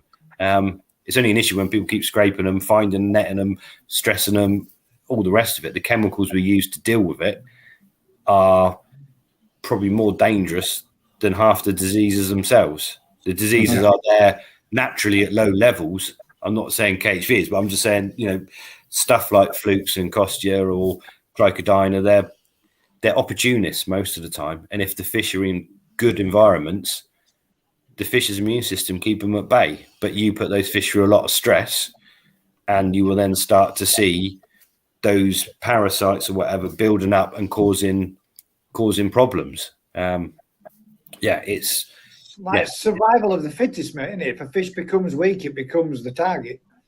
Well, yeah, you do tend, and in an enclosed environment, what you tend to see is that weak fish becomes a breeding ground. So that fish sat in the corner suffering with white spot, then the white spot goes mental because it's got something to feast on, and then it starts infecting other fish start laying down with it, and before you know it, then you've got a health problem that you need to deal with. But generally, if conditions are good and fish are happy and growing and there's no way all our mud ponds on our farm are disease free. That just doesn't exist, but there's no way you'd come around our farm through the summer and find a fish with a health problem. They're growing, they're happy there. But when you bring them back from the mud ponds, then you have to settle them in. You're putting them through massive stresses. Then you might have to treat them for flukes or Costia or whatever that's, raised its head. And that's just standard. That's every single farm on the planet. It's pretty much the same as us, the human race, all forms of nature. Everything has a degree of something. It's whether or not you're healthy enough to keep it at bay, fight it off, and get through it, isn't it? So, I mean, it's the same with fish, same with koi. Parasites, like I say, obviously. Oh, sorry. I mean, would I be right in saying, personally, my belief is there probably isn't a pond out there, no matter how clean you think it is, that hasn't got fluke or trick or costia on one. I said before, you can scrape your pond wall. Yeah, exactly. You will find them. It's whether or not they're going to be in numbers that's bad enough to be bothering anything. And yeah, I mean, most of them are host specific, but Trichodina and Chinadella, they're not host specific, so they'll live in the detritus and the filter, and they're a natural part of the ecosystem. But they'll only become a fish disease when there's, the fish are weak enough or susceptible enough, or the temperatures are in the window where, those bugs are doing better than the fish or whatever. But you can't have a sterile fish, as much as we try early stages by stripping them, putting them into sterile. So the fry, yes, we could probably say at point of hatchery, they're as sterile as fish can be. And you can have 100% survival with those fish. But at some point, they're going out onto the farm. They're starting to go into water courses where wildlife's been, where things have been from years before. And that's when they start meeting these different parasites or whatever. And they slowly build up that immunity to those things. If we were just to put those fry out into our big lake with all our carp or something, then they'd meet 10 different bacteria and parasites that their immune system wouldn't cope with. And that's one of the massive things when we sell fry, we literally tell everyone, if you put them on their own, generally in an isolated environment, there will be no issues. But if you mix them with older stock that have got X, Y, and Z that they live with, they're happy, but they still carry it, those fry will pick it up, and you will have mass mortality of your little fish before you know it, because their immune system can't cope with white spot, costia, aeromonas, all these things that are there, not affecting your big fish, because they're living with that quite happily. It's by putting them in a cage in your pond is not keeping them separate. Or putting them in a tank that the water's feeding is not keeping them separate. Separate is separate. Pepsi. So sorry, Rich. Don't you think there's been a vast improvement in quarantine systems? I've noticed on my comments, everybody's sort of putting in quarantine tanks now. They should do, but it's a good thing. It's a good thing. I mean, all mine are in quarantine at the moment. That I got from yourself, the Yamatanishki and the other ones, and the ones I got Saturday, from Adam. They're all in the quarantine. And as Vince said, I've had to extend the quarantine now because some of them were in there a week or two before. So as from last Saturday, they're in there for 6 weeks now, at least. See, the thing is though, Dave, it's all very well and good that you pick up and purchase your fish from the same place all at the same time. As you've done now, technically, really, you needed to put those new fish in a separate quarantine, because putting those fish in there with those fish in there are no longer quarantined, because you could have brought something from A to B before it even got into C. I know that, but I'd agree. How far do you have to go before you've got 50 ponds in back garden and you run your own koi farm? Gaz, I'd go the other way. I'd say Dave's done the right thing by mixing. All he's doing is going to extend. You're sacrificial fish again, aren't you? Yeah, but what a lot of people do is, if they've got a quarantine tank and they buy new fish and put them in there, they're not quarantined. They're quarantining, but they're basically isolating them. So unless you mix an existing fish in, or you've got to try and encourage the issue, if there is an issue, to come out. Yeah. So by buying, that's how you were saying the other week, weren't you, when you said technically what you would want to do is have that one fish that you're not all that bothered about and put that in with the quarantine fish to see if something happens or something changes from that point then on in. Yeah.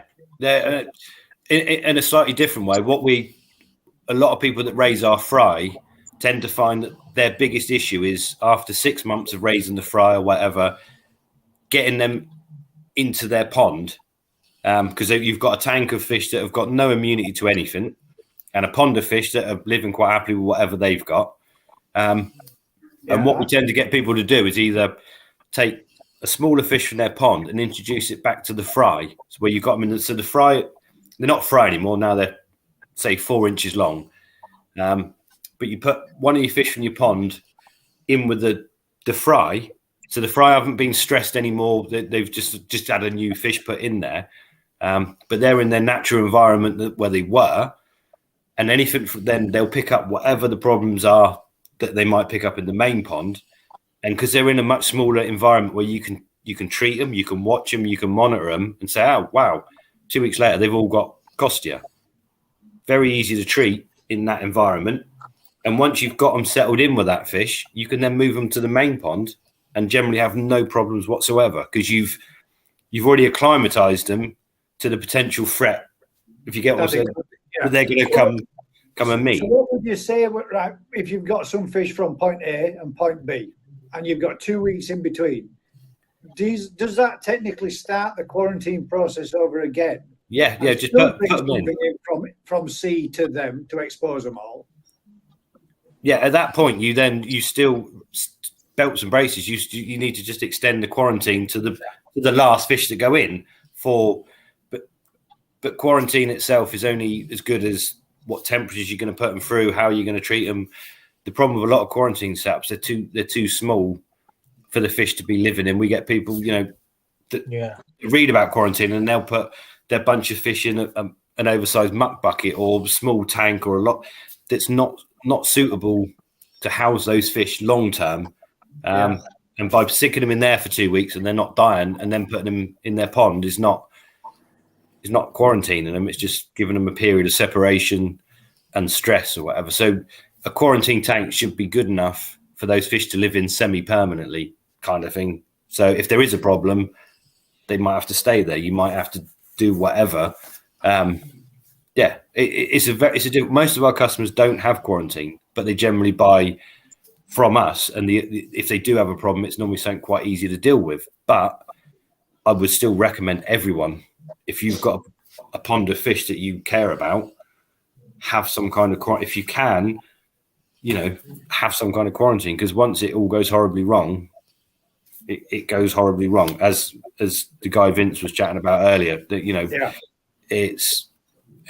see it time and time again. I've seen a number of them on YouTube the last few months where they've got bacterial problems that they just can't get under control. And that's one of the biggest hobby killers there probably is, when those fish you've had for 5-10 years that you care about are now disintegrating in front of your eyes. It's demoralizing. It's soul draining. It 100%. really is. And so the method that you're going for, Dave, is right. You just need to extend the period and then bring your sacrificial guinea pig. I think the sacrificial one as well. To drop it in there. It's belts. So at what point would you do that then? Like 4 or 5 weeks in and then drop the sacrificial? If normally after 2 or 3 weeks, if all the fish in your quarantine tank are looking happy as Larry, and you're starting to think, I might move them into my pond. Take one from your pond and put it in there, and just see the reaction. Because most health issues from fish are fairly quick, and you will see within a week a change of behaviour, a change of when you just watch fish, when they're happy and when they're not. And that reaction, it's just sort of safety measure after as many safety measures as you can put in. Most people get away with it. They'll go and buy fish, fling them in their pond, and happy days. They've got more fish in their pond, and it's all good. But every little step you can take, like Gaz, you PP in your fish. That's one step, isn't it? That's I do. I mean, after speaking and having these conversations that we've had, my little pond is going to become, although it is small, and I know it's small, it will become my quarantine pond because it's a simple environment that I can do, and the little fish that are in there can be my sacrificial fish to stress test them or whatever. So I will be doing it. It's just on the ones that I've got of this visit now, you know, it's been a case of they've literally gone in with a PP bath. Being 25 past 12 in the night, it's not really something I can start netting up fish. We were a late night, mate. We're a long drive home. They're always like that, though, aren't they, Gaz? To be fair, mate, I will say, honestly, every event we do is a late night one back, but it is what it is. But honestly, bud, I ain't had a single bit of trouble. Everything, I've been lucky, but that is me being lucky. And you're right in what you're saying. There's only so many times you want to push your luck. So yeah, but that's the thing, isn't it? 9 times out of 10, you get away with it, but the one time you don't, and the more fish you've got in the pond, and the more attached to them you are, the harder and more painful it is when you get that kick up the ass. Yeah. 100%. So, yeah. DT Koi says, does the panel think there should be more koi vets or places to be able to get the antibiotics with the results from the likes of, with antibiotics with the results from the likes of Paula? Absolutely. But unfortunately, it's like with small animals, like I found with amphibious hamsters, it's almost impossible to get a vet that's interested in that sort of thing. Yeah, it's the same with reptiles. Cats and dogs, yes, they're all over it. Anything else, you struggle. I would say, in the defence of vets, I will say, and it's not just vets, it's with anything. You know, you take your car to a garage, you have it diagnosed as being X, Y, and Z wrong with it, and then you think, God damn, you're expensive. You take it to the next garage down the road. He wants to run a diagnostic because if he puts right what's wrong or what you says wrong, and it don't cure your problem, you're going to come back saying, well, it's still knackered. What's wrong? So as you take your thing to a vet's and they turn around and say, well, yes, I appreciate you've had this test done and that says X, Y, and Z, but we're not prepared to put our necks on the block or our heads on the block until such time as we've run our tests. You can kind of see why they are doing what they're doing. What they need to establish is a level grounds between them where this is a recognised body that says this goes and you're going to do it. That's what we need. And that's what's needed within the infrastructure of veterinary, Paula Reynolds, to get that middle ground. But until such time as that's there, yes, there should be a lot of small places that do it. But that's really easy to say when it's the vet's practice that's putting its neck on the block, when it all goes tits up and wrong, when they provide you with something that they've been told is going to work, and it doesn't, and you come back with them and go, there you go, there's a lawsuit for my 40 grams worth of fish that didn't survive when you said to do X, Y, and Z. There is a big difference between cats and dogs and fish, and the problem is we've had a number of years ago where we had sensitivity tests done on bacterial problems on parent fish, and the problem is the antibiotics are technically available, but mostly they're administered orally, so you have to try and get the fish to eat the right dose, which is incredibly difficult. Years ago, there used to be antibiotics you could get from Japan that were injectable. So you basically put it into the fish. Brilliant. They used to work a treat, but they're not licensed in Europe, so you can't get them. That's the end of that. So the only antibiotics that tend to work are stuff that, again, you like to say, you have to administer to the fish so they eat them. Those fish that don't eat them, obviously don't get a dose. Some fish eat more, so they get an extra dose. All your bacteria in your filters are sensitive to these antibiotics, so you basically will wipe out your filter system. So now you might have cured the fish or helped them get beyond a bacterial problem that they had, but now they're going through the most horrendous ammonia cycle and whatever because you've just completely annihilated every living bacteria in the system. So I think antibiotics are probably not the way to go. If you can't administer it and it's so difficult to get the dose Because if you don't dose right, the antibiotics will build, the bacteria will build up an immunity or a resistance to those antibiotics, which is a nightmare. And that's a nightmare across all boards of life. If you can get the right dose that cures the bacteria, then obviously chances are you're going to be wiping out. So you need the fish to be in another system somewhere. And then I think realistically, you're in a situation where you either avoidance, if those bacterial problems can be avoided. Yeah, that's nice. Or question about it, that's all. a different way of dealing with it. So basically, we're talking about the only way they're going to get over these bacterial problems is their immune system. So you have to encourage their immune system and put the fish in an environment, be it temperature related, be it just the best environment to get those fish to deal with the problem. But by giving fish antibiotics, I think you're in a bad. It's not the way forward with farming. And I think all farmers going away from it. It used to be quite common in pig farming, turkey farming. They got a problem, whack them with antibiotics. It's a miracle cure. But your fish are relying on bacteria to survive in their system. So you're in a world of, unless you can get, good injectable intramuscular antibiotics that aren't licensed and you can't get, I think you're in a different world. They're allowed in Japan. If you want to go out there, I don't. Yeah. Just answer that question for you there, GMAFH. Can Daz show the book? That is the book, mate, and I can tell you right now, as of last night or the night before, I'm pretty sure there is 4 copies of this available on eBay. UK $7.99. That's it. They're all sold now. Also available in paperback. Very interesting read, mate. So definitely, you can find them. You can also find them in Waterstones, but that's like 35 quid a book. But they are available. They are still out there. You can get new copies. The ones that I saw were secondhand.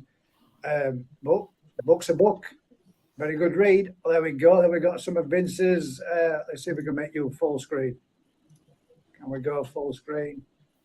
So the layout for a second. Woohoo! Come back. Nice one. Brilliant, Vince. Brilliant. There you go, Wayne. He also does a bit of that spray art as well, bud. And I'm going to be using that at the weekend, Vince. I'm going to be giving it a rub for good luck for the spawning in the tunnel. Oh, no.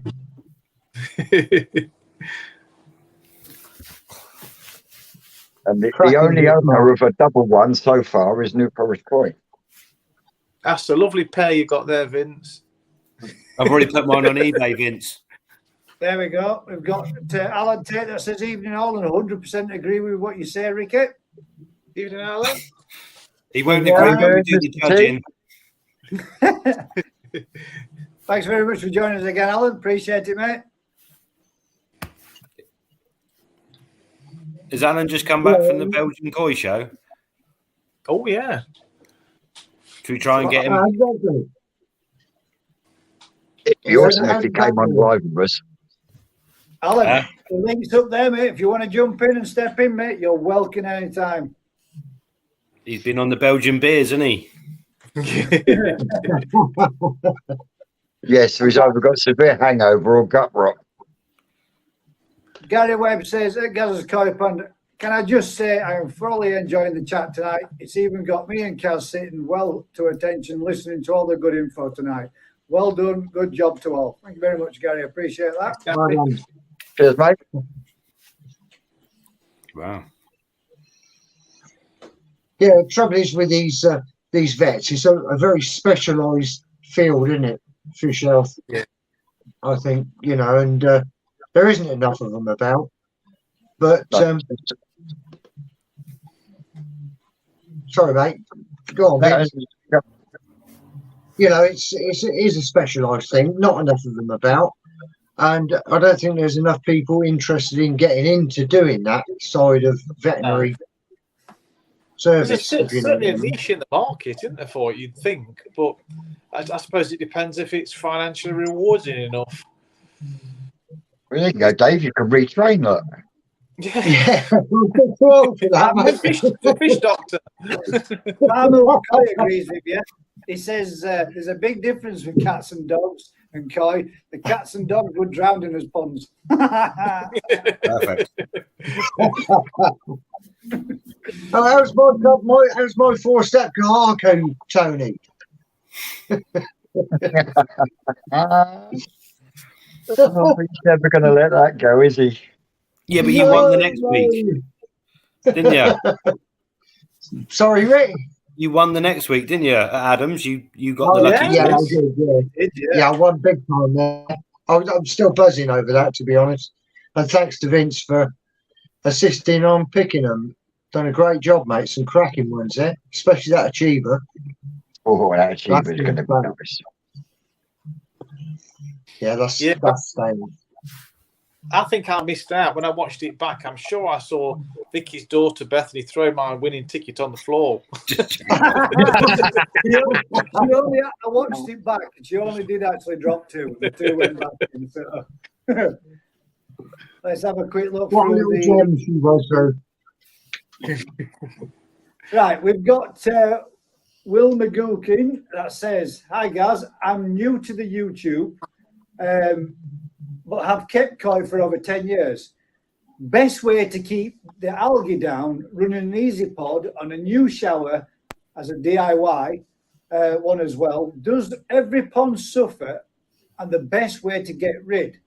I was told off for literally scrubbing the sides." I did, didn't I, Will? That's Will from Will's Koi. So, yes, mate, I would say, oh, yes, Alan's here. I wouldn't know anything about this subject. I've never grown black. How are we doing, Alan? Evening, You Alan. join in. Before we get into that question, is there anything that you've heard tonight, Alan, that you would like to shed a little bit of light on and touch base with as well? I missed most of today. I basically heard what Ricky was saying, and I totally agree with him on parasites and medications. So yeah, it's been a good night. Actually, what I've seen. Thank you very much, mate. Appreciate that. Thanks. Anybody's got any questions for any of the panel? Write them out there, capital letters, and I can click on it and we can put it to whoever you wish. Right, How did the first Koi show go, Alan? Well, there you go. Yeah, Koi show was really, really good. 90 vats of fish, so it was a good judging session, and the quality of some of the big fish was exceptional. It was really high class. The one thing I found a little bit different, all the dealers were more like a trade fair as opposed to selling fish and all their goods. They were using that as more as a promotion for themselves, which is quite interesting. But yeah, really good show. Well organised. What one? Kahako, a stunning 86 cm Kahako, and it's been GC a few times, but that's the first time I've ever seen this fish. Real high quality fish. But what blew me away was the 96 cm Yamabuki. Absolutely outstanding fish. So that took GCB. I've posted a couple of videos of that. If anybody goes on to Koi 2000, they'll see all the winners. But the Yamabuki was just probably the best one I've ever seen in my life. Outstanding fish. And a credit to the hobbyists who own the fish. So yeah. So would you say yourself, Alan, you're a big fan of the Yamabuki too? Not really. I've never been a lover of single coloured fish, to be honest. But when you see a really high class one, they're just stunning fish, just beautiful. And this fish was exceptional. There you go. So an exceptional fish in a single colour. So that must have been a quality fish then. Oh, outstanding. It was really stunning fish. For me to put the Yamabuki above the Asagi, which took supreme, the Asagi was a stunning fish, but the Yami was just out of this world. There we go. And it's great to see it. Damn it. I'd like to have seen that. That sounds like a nice fish, especially being my favourite one. Well, Favourite like I time. say, if you go on to Koi 2000 on Facebook, you'll find all the winners, and the Yammies features a lot. I even awarded the BKKS Friendship Trophy to that fish because I just thought it was outstanding. What was that on again? Koi 2000? Yeah, if you punch in Koi 2000 on Facebook, you'll find all the winners, and there's some stunning fish.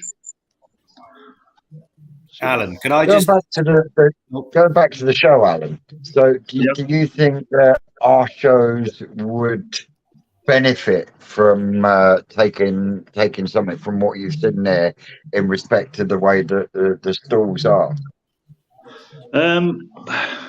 It's always a hard one, Vince. Dealers over here want to make money. I don't think you'll ever see that happen over here. It would be nice to see it happen, but I can't see it happen.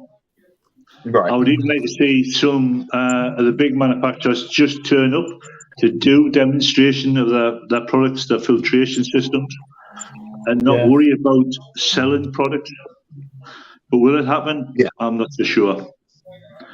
I would like to see it happen, but I don't think so. on another point, Alan? The fish in Belgium, are you allowed dealers involved in the showing of the fish? That show was half dealers and half hobbyists. So Do you think that's why the level was higher, because you've got dealers helping more like Japan? The hobbyists took most of the majors. All right, well, okay.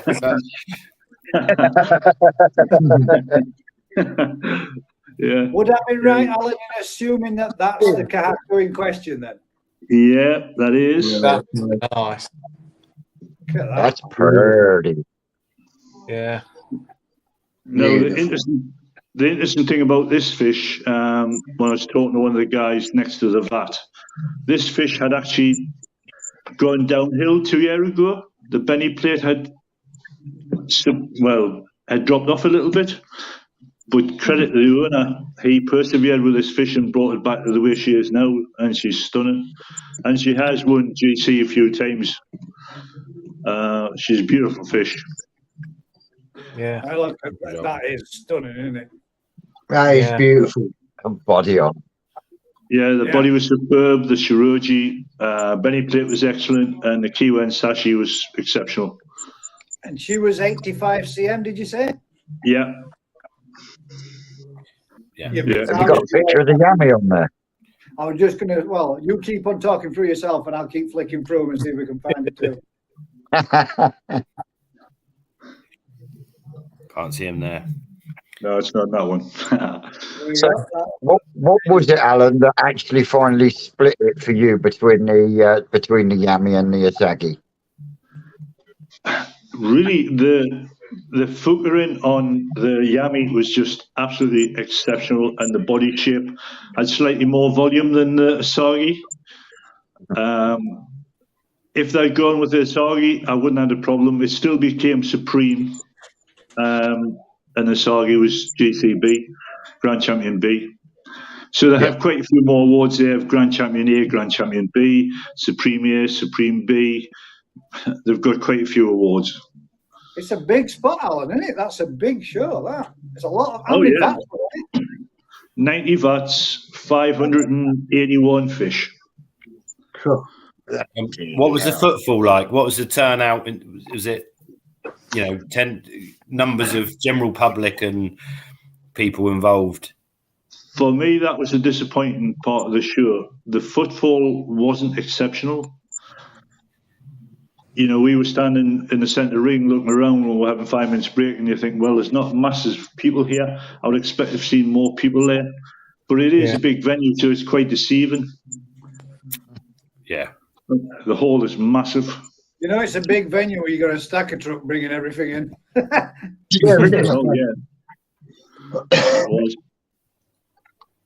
This is so you can get to see what it takes to put up this kind of event. I mean, look how many people's involved. Look how much what they're all having to do and get involved in doing. Oh yeah, there was a number of people helping out. We had a barbecue on the Saturday night with all the helpers and everybody, and there was probably by any chance? there was probably up to 1,000 people at the barbecue. I take it then that koi is quite big in the Netherlands and Belgium. Well, I think you find with like the Belgium and Holland, they only have one show a year, so you really only have a national show. Where in this country we've got lots of shows and smaller shows, so there's people have Alan, got a what lot of was that? choice. What was that? What was that? What do you think it is? It's quite obvious what it is. Just a chagoid. It's just a weird coloured one. It is, isn't it? Yeah. It was just highlighting the reticulation on it. That's what they were doing. Yeah. Very nice. Oh, there was I like that. There was one or two strange fish. Yeah, I like that.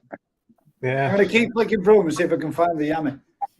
So, Alan, who finances the show then? Because obviously that's a massive show, isn't it? So how is that funded? Obviously the BKKS can't do a show like that. So how are they doing it in Belgium?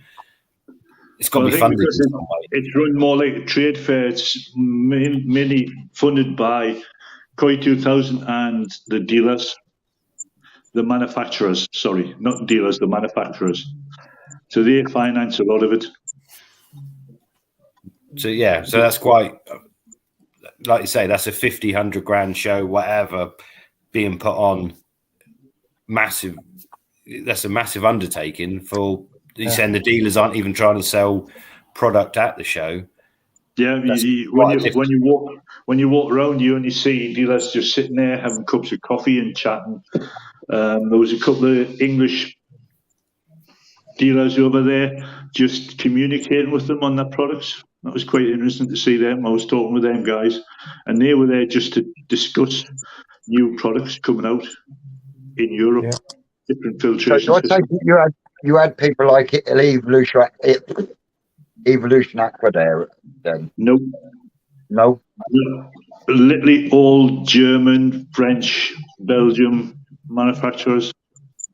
God, you would have thought they would have been out there though, really. No, Knowing they how weren't much there. they do in terms of filtration and where it goes across the world and whatnot.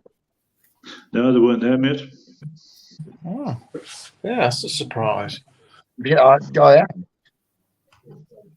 Oh, There you go. Wow. Look at that. Can you zoom in, guys?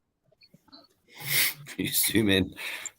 No, Monster. actually not. It is perfect though. That is a pure bar of gold, isn't it? Oh, it was a beautiful picture. There's symmetry on it though. It's like a straight as an arrow. And there wasn't a scale out of place. Oh, it was just a wonderful fish. So was that scalation absolutely sort of like mirror image either side? Oh, perfect, Vince. Unbelievable. The quality on that fish was exceptional. 96.5 cm. Wow. See, I'd be too scared to take something that size to a show. Yeah, just out of fear of damaging it. Knocking the scale off or something, or split the fin. There was a Karasi guy in the same bat was 1.6 meters. Wow. That's one heck of a fish, that, isn't it? That is. That's a fair old kipper. Thank you, Crafty, for sending that through me because I was struggling to find that. Just what a crafty sorting you out. Alan, would you say that the level of the fish was better in general? Was it a higher stamp of fish or than the national in this country? No, I would say it was on a par though. I would say that over the years have definitely improved, and I would think the GC would compete and possibly win at our show. She's that good. The mature champion, it's on a par with ours. The smaller stuff is probably better here. It would be a very close run thing between if you put all the GCs against each other worldwide, taking out the Japanese, of course. If you took the French, the German, Dutch, Belgium, American. That's lovely, that is. Alan, this is turning into Koi Appreciation Night. I mean, goddamn, look at that. Yeah, well, I'll put the Yami above that. What size was that one, Alan? That was a beautiful 92. clipper. That is a beautiful fish. Yeah. Stunning fish as well. The body on it, you don't usually see that sort of head shape on an Asagi, though, do you? Look how clean the head is, though. Yeah. And then the orange Because eye. A lot of the Asagis tend to have like a pointed head, don't they? Yeah, they do. Right. And that didn't. Yeah, that's got more of a Gosanki head, Yep. if that makes sense. Yeah, like a big Kahaku head. Yeah. Yeah. Alan, do they give like a lot of credit to obviously the breeders?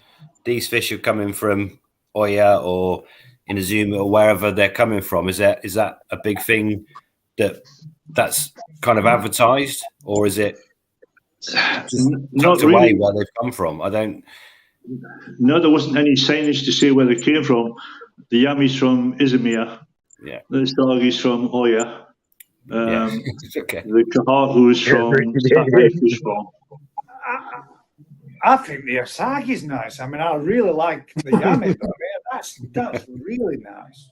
Oh, you had to see these two in the flesh to appreciate the Yami, because we put the Yami above this, and it was very close. I could see where you deliberated over it though before you made a decision.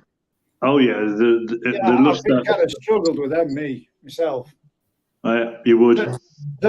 All three of them are exceptional fish, aren't they? Yeah. Good. Yeah. Yeah. They are exceptional fish, aren't they? Yeah. Wow. Different world. Yeah. So when are you going to produce a Yami like that, Ricky? Not in my lifetime. Oh, there you go. Yeah. And you should have a bit more fucking faith in yourself, Ricky. You produce some stunning fish. Yeah, even with the right parents, we haven't got the facilities to grow them like that. So you just not. Yeah.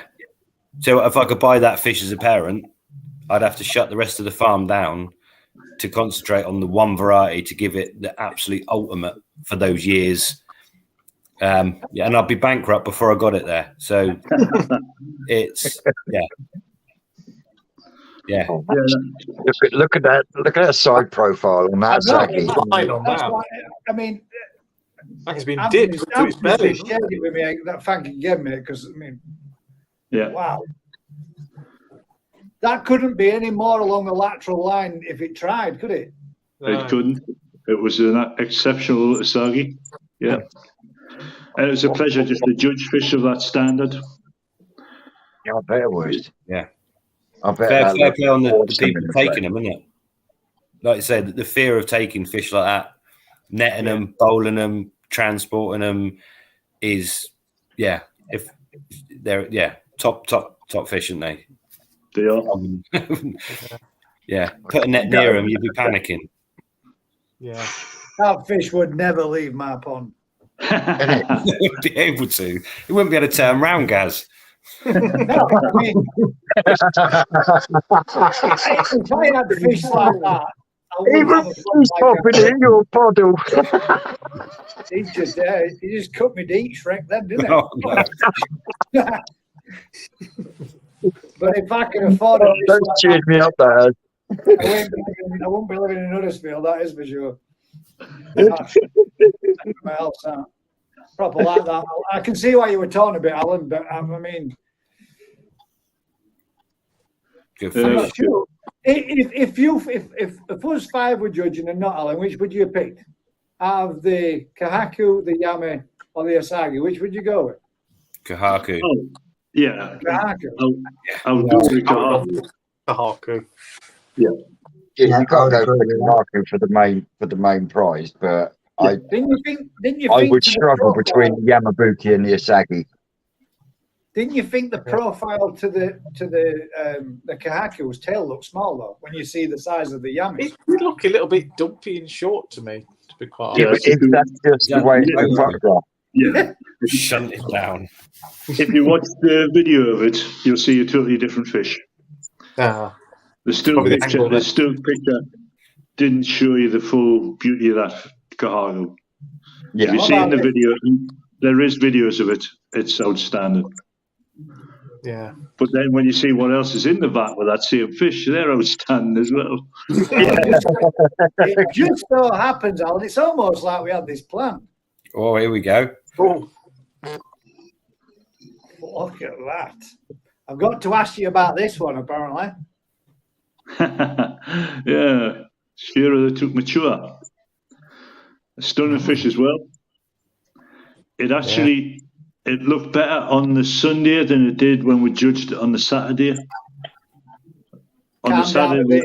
Not as the red as not stummy as was a pink. little bit off, but Sunday the stummy was superb.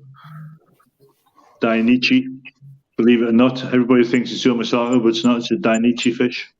Wow. That's nice too. Good fish. cheers. I like it having a lot more black on its head like that, though. Oh, it's Yeah. nice. Yeah, But the Yeah, it was balance different. of it. I know. Yeah. I like the pattern of the sumi on the back. I think that's quite nice. Yeah, Yeah. the whole balance of it. That ticks Yeah. all of my Giro boats. That Yeah. does. Oh, Do you think it'd be nice, Alan, one day Painting.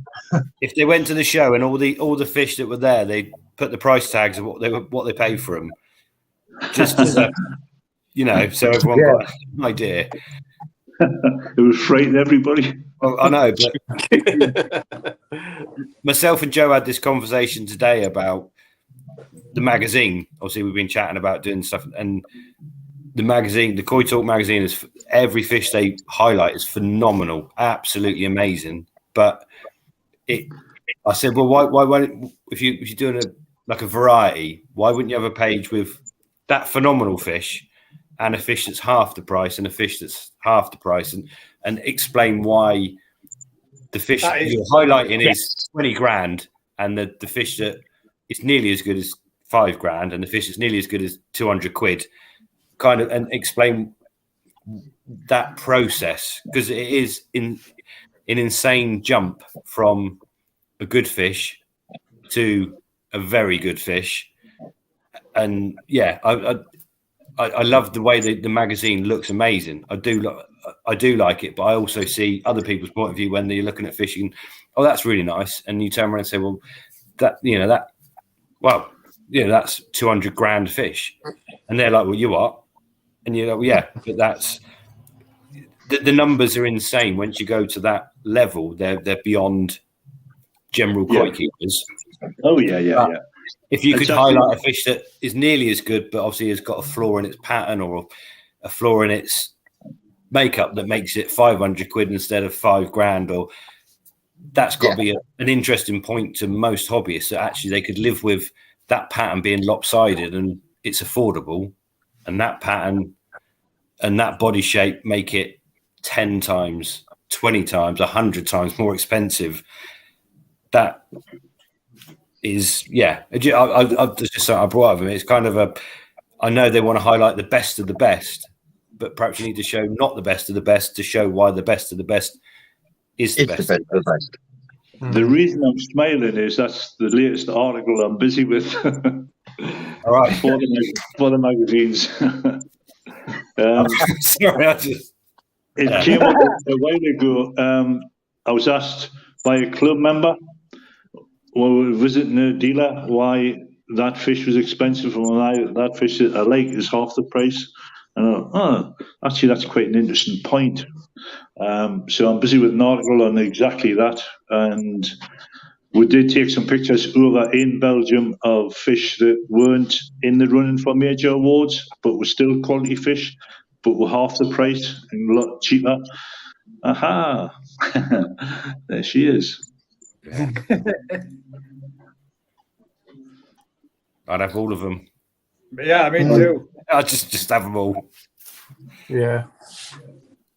That's Yes. something else. That. Now, No, yeah, now, there's no dump. that There's no shot, dumpiness about that. there's no dumpiness at all. And it's funny how a photograph can make a fish Yeah, look it totally is. different in a Look- different position because that tail looks huge now, doesn't it? Yeah, it does. And and the pecs look massive too. Yeah, they look quite Yeah. small before. It's just because it's head on, wasn't it? Yeah. Yeah, Fuck me, it looks bigger than you do, does. You do? Well, that's not hard, is it? it's one of the reasons I hate doing photographic shows, because photographs don't tell a story. Some fish look brilliant in photographs when they're actually average, and some fish that are stunning look poor. So Yeah. it's really hard to judge fish from a photo. Hey, you've already agreed that you're going to judge for us, so you can't backtrack now. Oh yeah, if Ricky's happy, I'm happy. I'm happy. Good, Yeah. good. If they're all alive by the time we come to judging, I'm happy. Just get the rest of it. Right, I've got a Yeah. couple of questions for you, Alan, if you would like to answer Yeah, the first one. Question for Alan: what was it that first got you involved in becoming a BKKS judge? It was actually a BKKS judge up here in the northeast, Kate McGill, before she moved to Australia. Used to come and do little club events for her, and I used to listen to a lot of her talks, and quite often disagree with her. But you do. Wasn't it Kate McGill that used to do the koi appreciation in Koi Carp Yeah. magazine? Yep. That's the one. Yep. It was Kate that got us involved with it. She said, "Why don't you come and do a garden show with us?" So I went round with her and we just discussed fish, and she would tell us what she's seen as a judge, and I would say, "Well, I'll see what I think from a hobbyist point of view." And we just got on well together. And she said, "Why don't you become a judge? You've got the knowledge. Why don't you do it?" So I did. Sometimes wish I hadn't, because I get some grief sometimes. Second question from Crafty, who says, "Has Alan had his Horlicks yet?" Well, reply to Crafty, go fuck yourself. Good lad. Well, I mean, just imagine we change the name. Just think, we can. we can Go on. Go on. Vince the Twisted One, the GKP at no count accepts any liability. Oh, Crafty. just switch the twist one for Alan. That was wicked. All right, we've got one more question for you. What a blood. What is the best koi Alan has ever judged? That's a pretty good question. Mm. And what year was it? Oh, If you can remember, the best koi Yeah, you've ever judged. Oh, yeah. If we're saying this country, it would be Rad's Sankey that took GC 3 times. The keyword on that fish was exceptional. If anybody looks back to probably 1915, I think there's a really good picture of it. It's won at the Southeast, it's won at the National. It was an exceptional fish. The skin quality was sublimed. The pattern was exceptional, and what made the fish was the kiwa is the best kiwa I've ever seen. Outstanding fish. And that's back in 1915. I was about to say, Alan, you're not that old. 2015, sorry.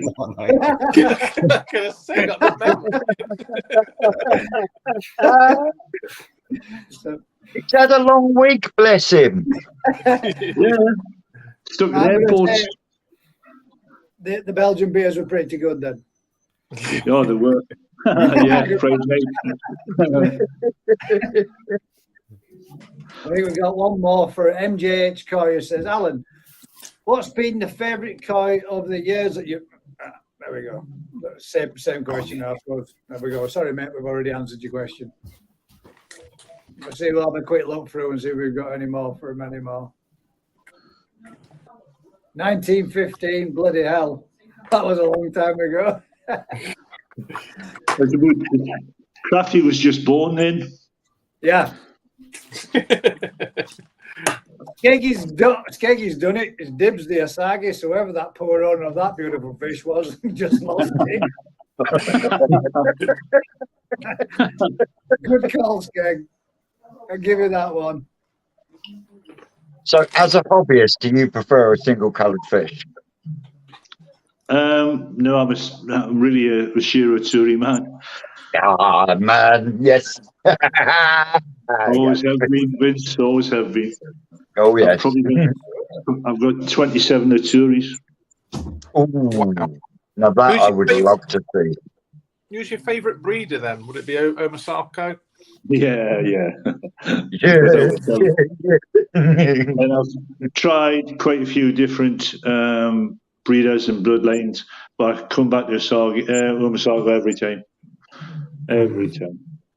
So have you only got They are Amasako in nice. the ponds, or have you got I've any other still breeders? got a couple of Yugenji ones, but the Sumi's not as good a quality. Well, you can tell the difference in them. Yeah. But, yeah. Your thoughts on a Kaneko Shiro? I always find that the Sumi never develops fully, Vince. It's always more shadowy black to a solid black. So I've tried them, and I can't quite get the body shape right on them. Mhm. So I always find the tail tubes on them are quite slim, and doesn't matter what I try. And I try lots of things to develop that, but never managed to develop the tail tubes on them properly. They always look quite bulky on the shoulder and taper away too quick. Yeah. How do you want then, Alan? If you show your fish, obviously you can't judge your own fish. Yeah, I don't show either. Don't blame you. As soon as I became a judge, I stopped showing. And I think in today's climate of social media, if I took an award, a major award at a show, the crap I would get on social media saying the judges know that Alan's fish, it's fixed. Yeah. So why put yourself through it? Just don't do it. And I miss it, mate. I do miss showing, but I won't show. I just enjoy my fish. Yeah. Do you think? And it gets back to something I've said before, that I'll pick a fish for its pattern now, for my enjoyment rather than a show fish. Yeah. So I'm not, the body shape tends not to worry us too much now. Where when I was showing, body was the be all and end all, body and skin. Pattern was way down the pecking order. But now it's pattern first. And I still try and get fish with good body shape, but not as bad as I used to be. Yeah. Do you think that Shiro Tsuri will be produced in such a way that they could compete as part of the Gosanki range? I think over the years we've seen a change in body shape in them, Vince, and the body shape's improving. But the issue you have is the Gosanki lines are improving even faster. You know, the Dainichi body shape and Sakai body shape on Kaharu's and Sankis is just phenomenal. So Shiros have improved, but they're still being left behind. So I don't think you'll ever see a major GC in a Shiro. I think you might see one take mature champions and wards lower than that, but not a GC. So it's a bit of it's a shame because they're stunning fish. Mm-hmm. But I've heard it said, but I mean, this might sound like a bit of an idiot saying this now, but I've been told that a grand champion can only be won by a Gosanki. Nope. Is that not the case then? Nope. I've awarded GC to a Kajaku before. And there was some nice Gosanki at that show, but on the day, the Kajaku was the better fish. Now that does shock me. Well, I did expect a lot of crap. 2 seconds, I need my charger. He's doing a Ricky. On this note, I've got my plug in. not Belgium, but it'll do. Well, there we'll get the goblin open. Look at that. We'll get it just before he gets in, Crafty. Only 100 years after Alan used to judge dinosaurs. I think next time when you see Crafty, Alan, give him a little dig. When I see Crafty, it's not just a little dig.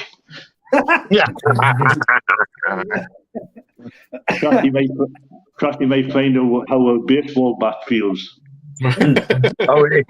Is that Crafty walking on crutches at the Secret Sankey event? Possibly, yes. Give us the heads up, Alan. Just give us the heads up before so I can run in and do a slow-mo on it. That'd be wicked.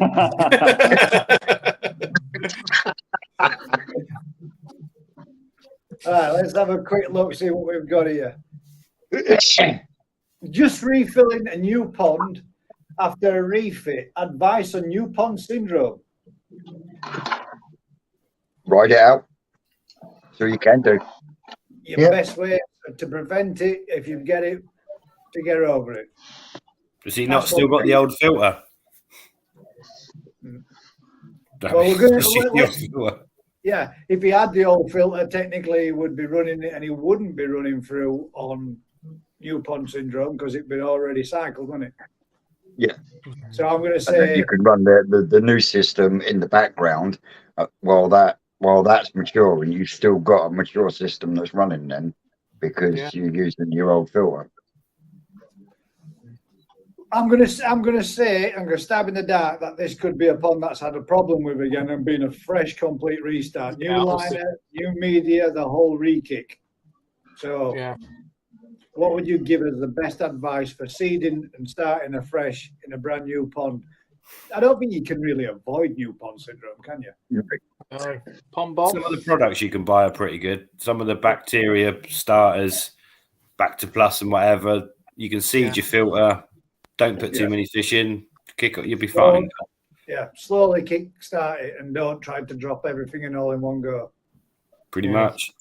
And if you get, and you will get a ammonia spike, and you will get nitrite spikes.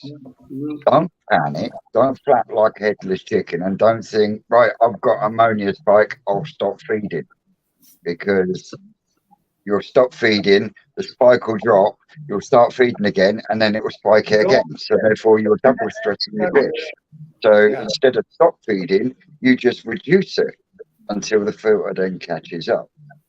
It's irrespective. It's a brand new system, brand new media.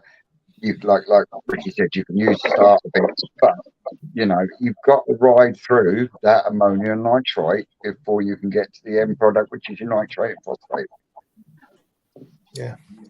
There you go, Pete. Some good advice there, mate. Sarah Deakins saying, how many gallons is Alan's pond and what filter system does he use?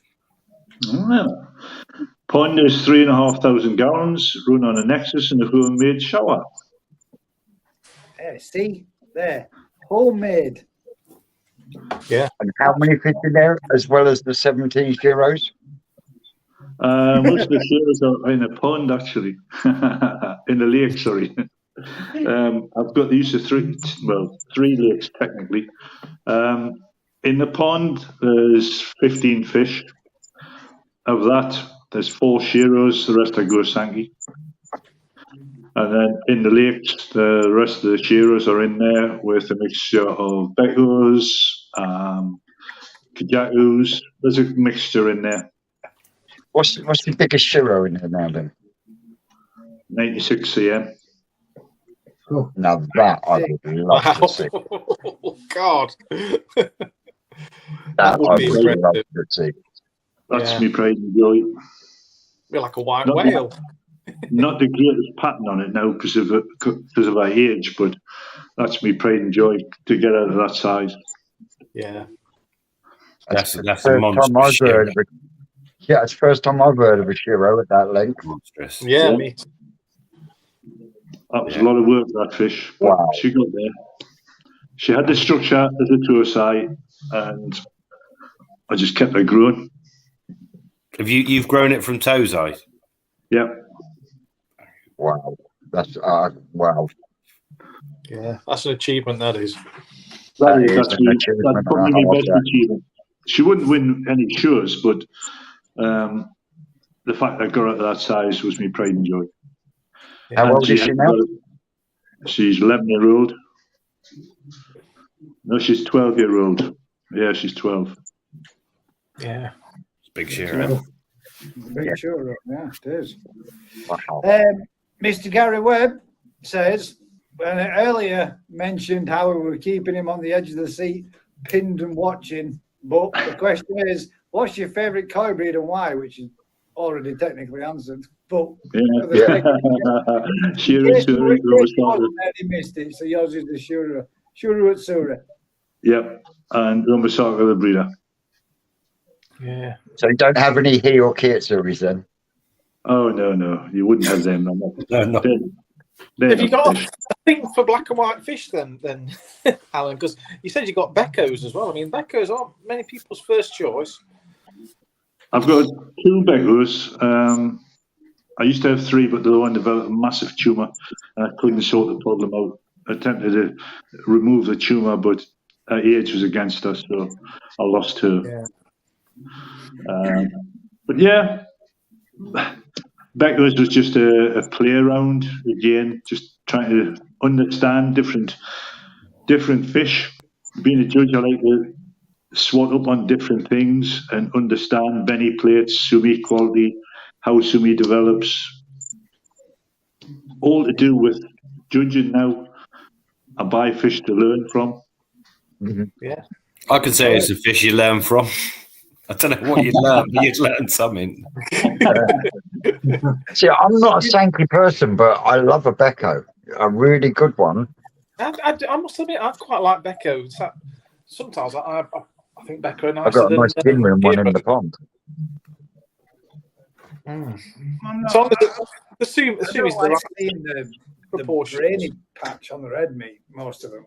I don't like that. I think it looks a bit... It's the only thing that puts me off of them. That's it. But it just, Yeah, but you don't. It's not only when they're small. I mean, when they get bigger, that sort of like blanks out. Yeah. Well, might be case does, but see, most of my fish are small, which makes me think, that's something I enjoy looking at. It's kind of turning into 100 questions for Alan. So the next one is, Alan, what media does Alan use in his homemade shower? Good question. Backy house. Backy house media. There we go. Yeah. These are real simple, easy ones. What's Alan's least favourite koi? Oh, God. Do I have to tell you that? Do I have to tell you that? It's going to be a sure emoji. It could be a Deutsche Manziniski. At the end of the day, I'm a judge. I shouldn't really say things like, I hear Koski. Well, you heard it here first. No! KP. Gosh, Alan, wash your mouth out. was that a Goshka? Yeah. Really? Yeah. That's well surprising. I didn't think that. I've got to admit, though, I'm kind of weird on that. They're not, Alan, take. Yeah. I mean, yeah, they're not really one of my. I mean, a Goshki to be good has got to be really good. Your average Goshki to me just looks crap. Yeah, I'm not a big fan. Benny's perfect on it. Yeah, I've seen one or two that I thought, wow, but they were Ginrin, and I think it was a Ginrin that made the fish rather than the actual fact of being a Goshka. Oh, I like clear floating. Vince, stop shaking your head. So, guys, there's a small tip for you. If you're thinking about taking your fish to a show, leave the Goshka at home. Another one for you, Alan, is Bloody hell. when we're showing your koi, did any of your koi win prizes? Sorry, when you were showing koi, did any of them win prizes? What got me into showing more was the fact that in my first show, I took a baby champion award with a fish that was only 170 quid. And that really got me hooked into showing. Because when I took the fish there, I thought, like everybody else who does the first time showing, my fish are crap. They're not going to win nothing. People are wrong. Just because you paid small amounts of fish does not mean to say they're not quality fish. There you go. I've seen it in lots of shows. People have fish that's cost £100 and win baby champion awards and young champion awards. As long as the body shape, skin quality, colour of the fish is uniformed on the day, it will do well. It doesn't have to be an expensive fish. Yeah. So anybody that is starting out with koi don't have to spend a fortune. You can still do really well at shows, and then your eye gets tuned into what you should look for, and you can progress in the hobby. You don't have to spend a fortune. Nope. And it's hard getting that through to people because people think it's an elitist hobby, but it's not. Nope.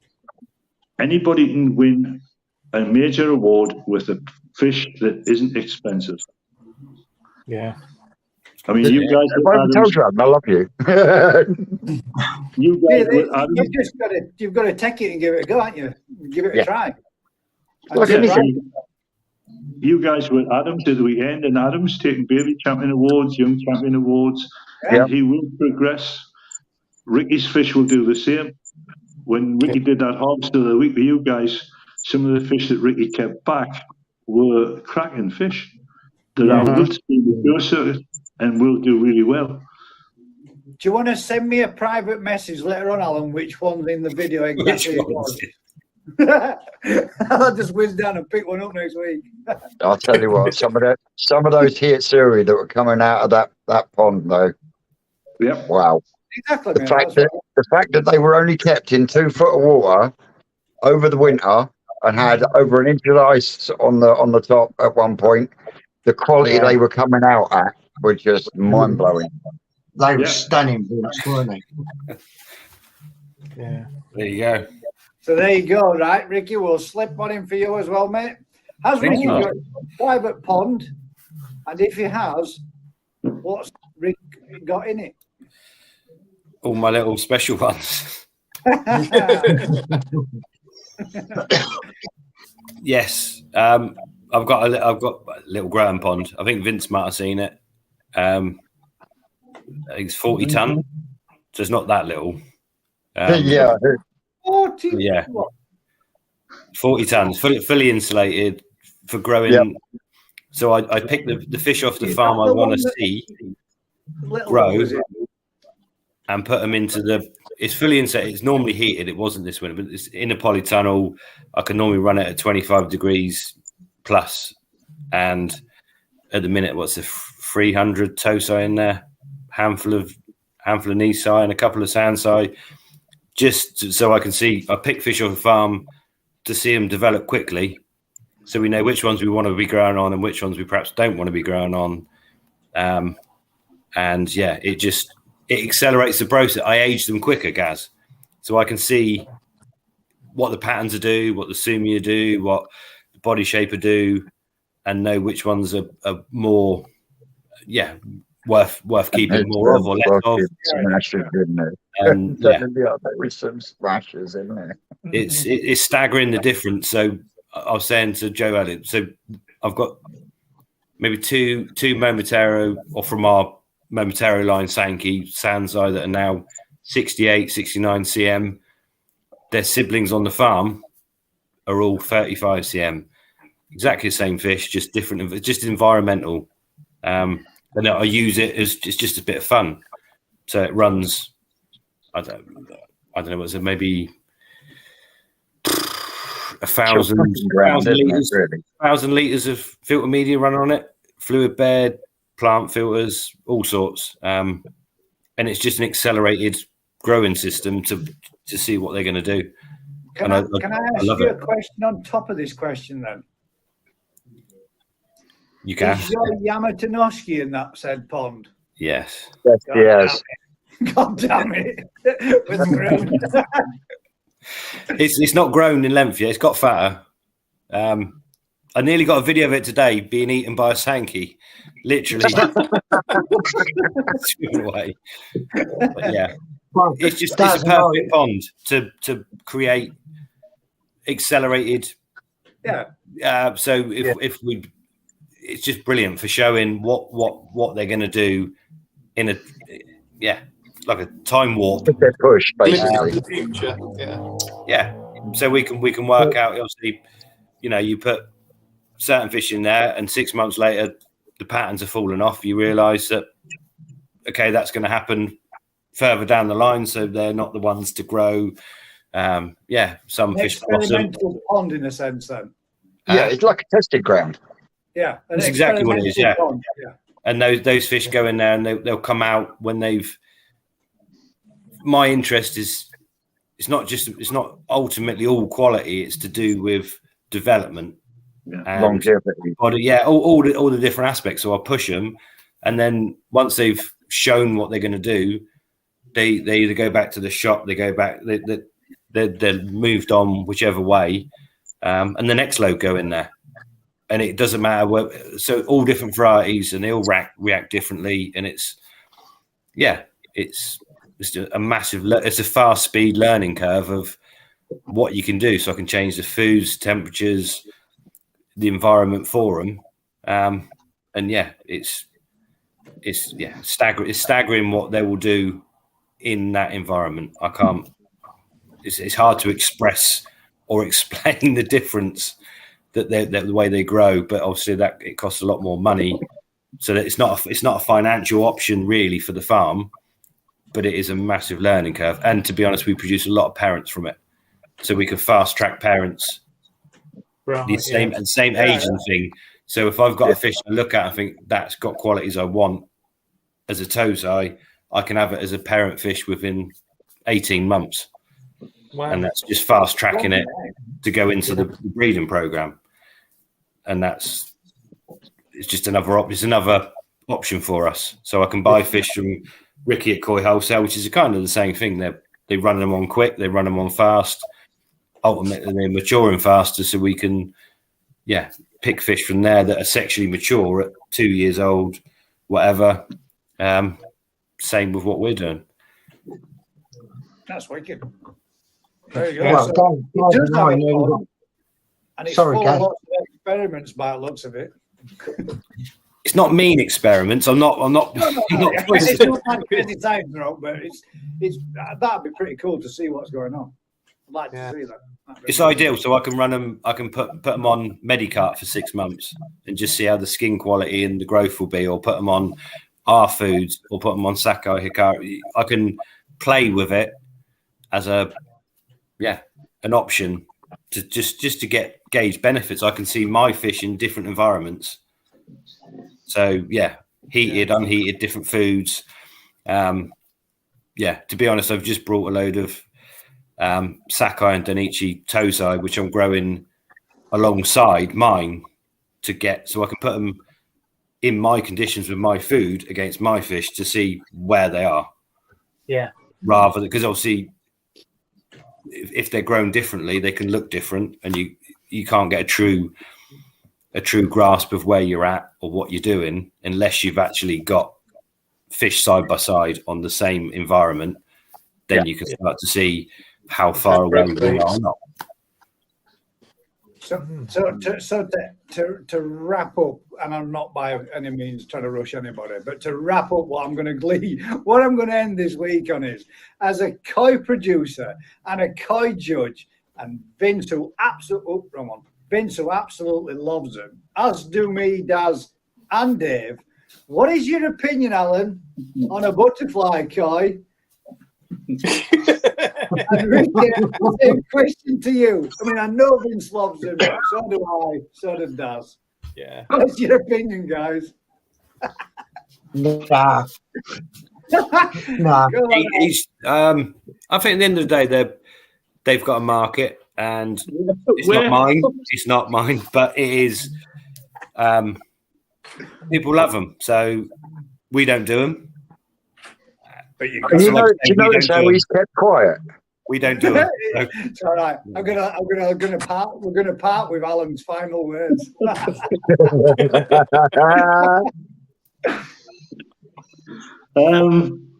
Okay. And an additional bit to add to the question for it, Alan. Do you have one? Definitely not. I'll take fuck with that. Never in a million years will I have one. And if someone give us one, I would give it away to the cat. So if the BKKS had a new category, butterfly section, No, how are you going to judge it?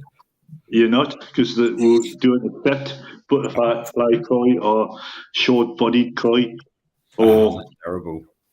grass koi. We'll just accept them. Is there a section of the Japan shows for longfin koi? One or two little shows do. Holland have a section, or did have a section, but it was never supported very well. And when you come to judge them, how do you judge a fish that has its pectoral fins shredded to bits? Its tail shredded to bits. Because they're abominations. Yeah. Yeah, I agree with that. They're not a fish I like. I'm a bit of a purist when it comes to the finnage on a koi. And the finnage on a butterfly koi.